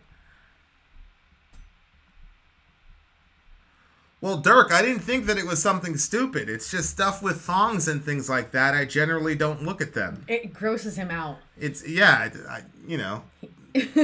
Thongs are just a gross... It's disgusting. I don't even want to talk about it. So it wasn't because I thought it was serious. It wasn't because I thought it was stupid. It was just I saw a thong. I'm like, okay, next. What's up, Damon Sage?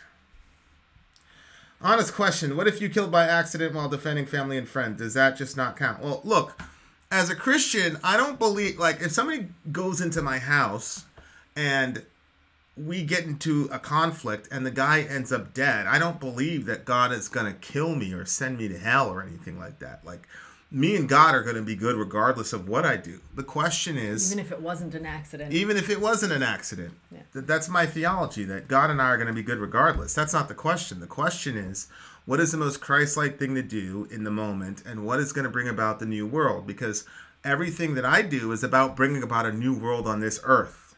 I'm not really concerned about the afterlife. I'm concerned about the 4th or 5th generation from this kid, what type of world he's going to inherit. And so... every decision that I make in regard to violence is doing something for or against that new world. So that's the question. I mean, what if it's your son's life or the piece of shit threatening his life? They said piece of shit.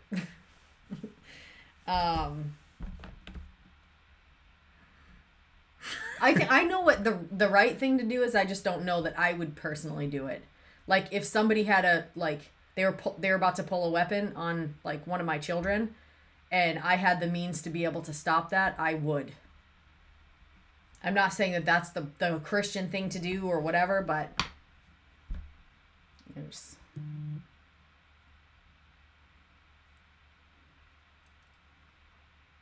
Oh God, Damon, you're bad. Then Damon, you're a disgusting human being.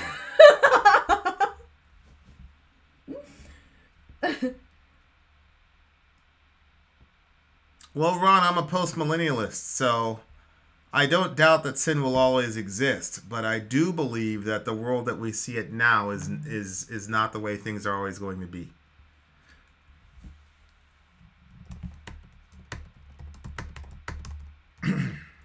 So, there's that.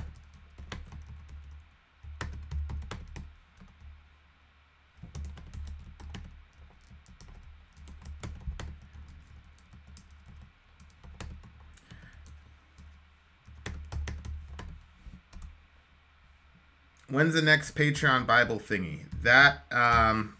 No, Ron, the world is not going to get worse. That's not true. The next Patreon Bible thing is probably on Friday.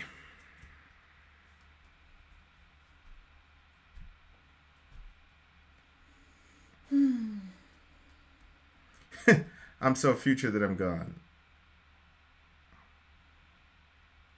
Okay, answer that question from KZ, then we got to get out of here. I think, yeah. Read it out loud sorry, what are your thoughts on men telling women they look better without makeup? I can see how it can be taken both ways. I'm curious your thoughts. Yeah, I think it can be taken. Vin thinks I look better without makeup, and he has no problem telling me. It depends on the day. Sometimes I'm like, because I really want to wear makeup and feel like I look better with it. But at the same time, it's convenient that he likes me better without makeup. But yeah, I don't know. I mean, what are my thoughts on it? I can see how it's taken both ways, because even sometimes I take it both ways.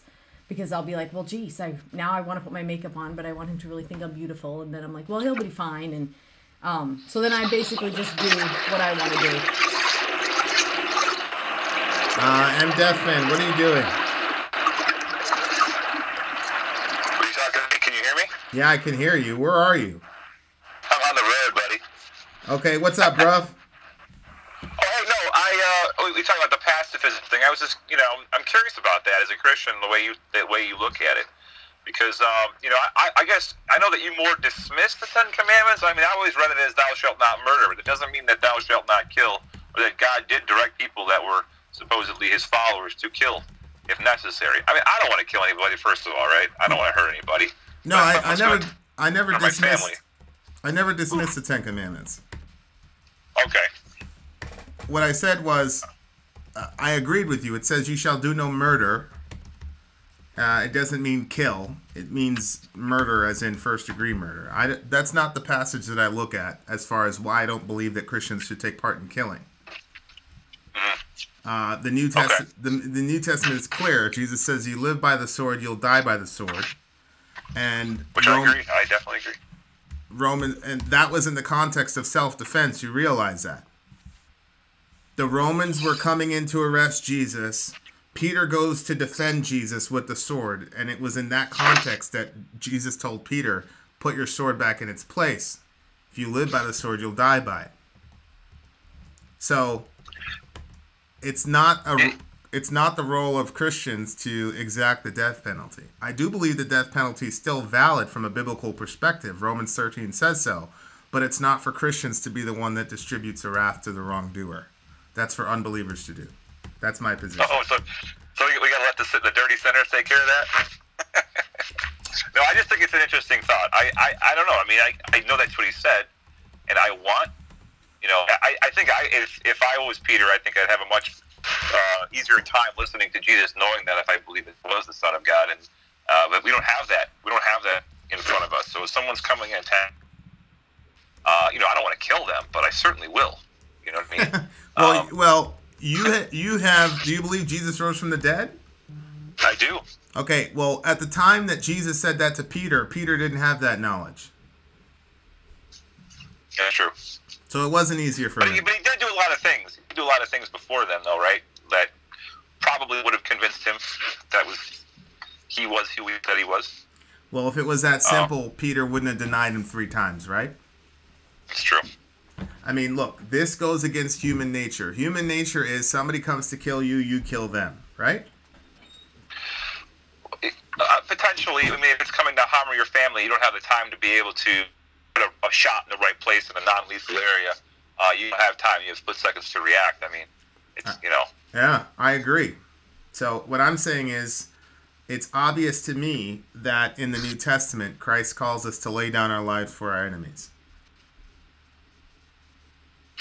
He does say that. And he did that, and it's not like he called us to do something that he wouldn't do. Like I said to Sori, it's amazing to me that people who are Christians celebrate the fact that Jesus willingly laid down his life for us. But now when it's time for us to lay down our lives, now all of a sudden we have some difficulty.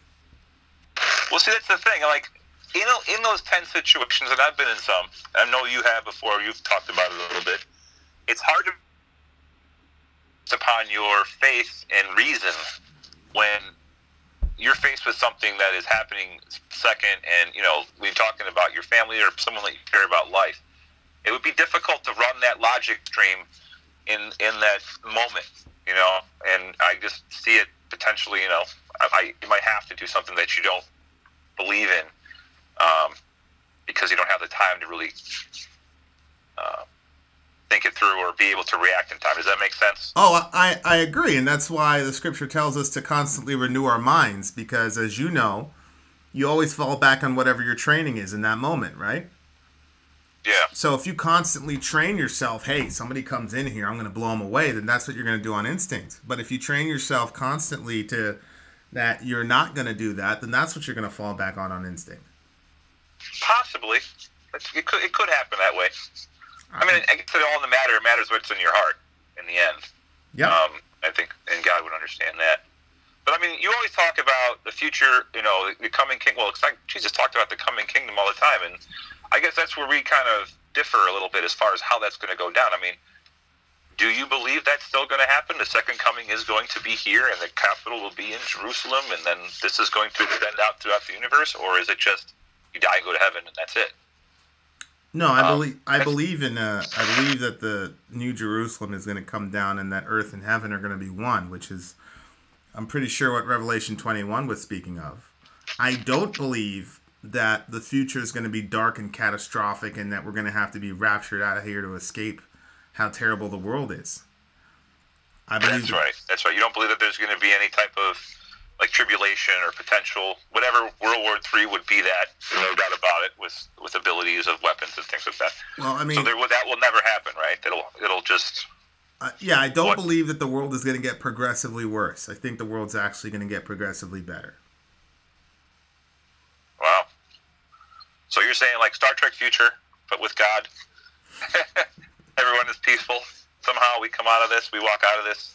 Well, look, the easiest way that I look at it is Jesus told us to spread the gospel throughout the world, right? Mm-hmm. Are we going to succeed or fail? We, being God's not going to fail. Are we going to succeed in turning everyone before this? Well, see, this is a big,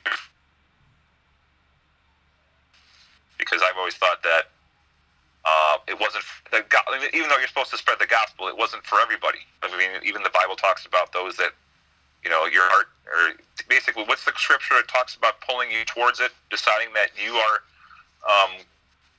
what is that scripture? You would, because you're a walking Bible encyclopedia. Talks about, God drawing you towards Him, right? Yeah. Isn't that, so is that a choice then, or is it God making that decision for you? Yeah, it's John 6. Nobody can come to me unless the Father who sent me draws him, and I will raise him up on the last day. But, yeah, okay. But Jesus sent us to go make disciples of all nations. The Greek words there are panta ta ethne, all of the nations, all of the peoples. So he told us to disciple all of the peoples. So my question is, are we going to succeed or fail in that mission? Well, ultimately we're going to succeed, I believe. Okay, so if we're going to succeed in discipling all the nations, then what does that look like in the world? Well, I mean, it would be a peaceful world, but I mean, Congratulations, you're a post-millennialist too. Welcome. Clearly, you're ignoring so much of the Bible that's prophecy that talks about, even the 1,000 years later that comes back, and then Satan being raised again against the people that test their will, and obviously them being pulled out and thrown out of darkness, and then like a fire for those that still don't want to adhere to this new way of living, because God is establishing His government here on earth, and that's the way it's going to be now. There's not going to be a need for human government. There's not going to be a need, right? Do you honestly believe that I'm ignoring those passages, that I'm not familiar with them?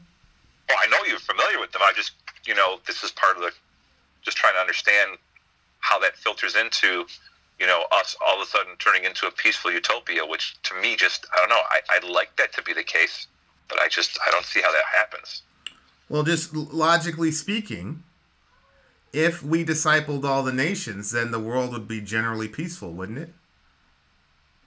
Well, yeah, but that's a heck of a, how are you going to do that? Well, we can't even speak and communicate to each other in many cases. Well, the internet has made it very possible for us to speak and communicate with each other. Isn't that true? It is, but it's also an overwhelming overload of information, not true education, just info. Sure. And we have to sit here and argue about what's true and what's not, and we're never going to. Yeah, but we almost need that source of truth to come down and lay it down. Yeah, but before, in order to speak to somebody in China, you had to jump on a boat and sail for 5 months. Now you just just fire. So our abilities the world is becoming a lot more small because of technology. So it's a lot easier to think of it being done now than before. All I'm saying is, either you believe that Jesus sent his disciples on a fool's errand or not. Either he told them, yeah, guys, go disciple the nations. You're going to fail miserably, and I'm going to have to rescue you by the end of it. Or he believed that they were actually going to be able to get the job done. And I just believe that he thought we were going to get the job done. Okay. He didn't say. I really hope it's that way. I do. He didn't say do your best. For me and my family. Well, here's the thing. There's going to have to be a lot of sacrifice to bring that about. Mm-hmm. And if you think about certain theologies, what's the theology? The theology is things are going to get really, really bad, but don't worry, God's going to rapture us out of it. So when shit gets really heavy, God's going to come and rescue us out of it. Well, I don't know. Did he do that for Jesus when it got really heavy? Did he do it for the first century church when it got really heavy? Nope. They went to the arena. They died. But you know what? We wouldn't have the civilization we have right now if they would have decided that they were going to defend themselves, right? Yes. So we are the inheritors of their sacrifice. So what are people 2,000 years from now going to say about what we sacrificed to bring them a different civilization? See where I'm going? I do, but I just think, man, I mean, human nature, I mean, unless there was some type of divine intervention for what's going to probably happen, I mean, we had this conversation once before. History is nothing but war. It's constant. So, I mean, you're going to say that, like, in destructive capability is orders of magnitude higher than it was during the last one. So we have the ability to, you know, the term Megadeth, and I am a big Megadeth fan, it means a million deaths. Overkill means being able to take out the entire planet. We have the ability to kill, like, 75 times over with all the weapons that exist in the world. So I don't know. I mean, is that possible? I mean, are we going to be peaceful? I hope that's the case, but I mean, you know, based upon history, that's where I kind of have a hard time. I hope that it's going to, I mean, ultimately I think it's going to work out, but yeah, I think there's enough in the scripture to have a decidedly optimistic view of the future. But it also means that there's going to have to be a ton of sacrifice generation after generation to bring that about. And most of us have not been trained theologically or socially, especially as Americans, to make that sacrifice. Oh, I agree. 100%. People are not even aware that this exists in many cases. They're into their whatever they're into. It has nothing to do with religion or theology. So I agree with you there. Okay. Yeah, so that's why I said, like, a lot of it has to do with the training of your mind. If you train your mind that you're always supposed to be safe, if you train your mind that God wants you healthy, wealthy, happy, and all your kids to never go through any sort of trouble, or that your kids should never have to sacrifice for the gospel, then of course, when you get put in those situations and get tested, you're gonna situate your life so that never happens. But I'll tell you right now, there's some family in Indonesia, and they're talking about dying for the gospel when the Islamic terrorists come to their door. Yeah, I've heard of people doing that across the Middle East with what ISIS was doing to all the Christians out there in the Middle East. Yeah. Which is sad, man. But, putting them in cages, setting them on fire, drowning them. But that's doing unspeakable things. And Jesus said that's going to happen. The bad guys are going to do the killing, and we're going to do the dying. That's what he said was going to happen. This wasn't fine print. He said, I have one last question for you, because I don't want to take up all your time. I know you probably have to go, but do you believe any Bible prophecy points to nations today? You know, there's that one scripture talks about Ephraim and Manasseh. From one will come a great nation, and from another will be an even greater nation. Yeah. Some people would liken that to, well, if you look at the world history, who was that nation in the past was the UK and maybe the US. And some people have been able to try to, through scripture, try to identify what country they're talking about in later Bible prophecy. Do you ever get into that stuff, or do you kind of not really care about that? No, I care very deeply about it, and I was entrenched in that stuff until I became a post-millennialist. I think that that as far as specific nations go, that's all been closed at 70 AD, and so now God is not looking at any specific nation prophetically. He's just looking at the world as far as what it's going to do with the gospel. I do think that there's going to be a mass conversion in Israel, re Romans 11. But other than that, I don't think there are any more extant prophecies for specific nations after that. Okay, because it was interesting. How I was always brought up and taught was when they talk about Israel, it's not so much the state of Israel, it's more spiritual Israel, the descendants of them, which also seem to be, the democracies of Western Europe, United States, and Israel. That's how we always thought of it as when we mention Israel. Have you ever heard of that before? Yes, I have heard of it. And, obviously I disagree with that, but I've heard of it. Okay. Yeah, okay. That's just... All right, well, that's cool. Always good talking with you, man.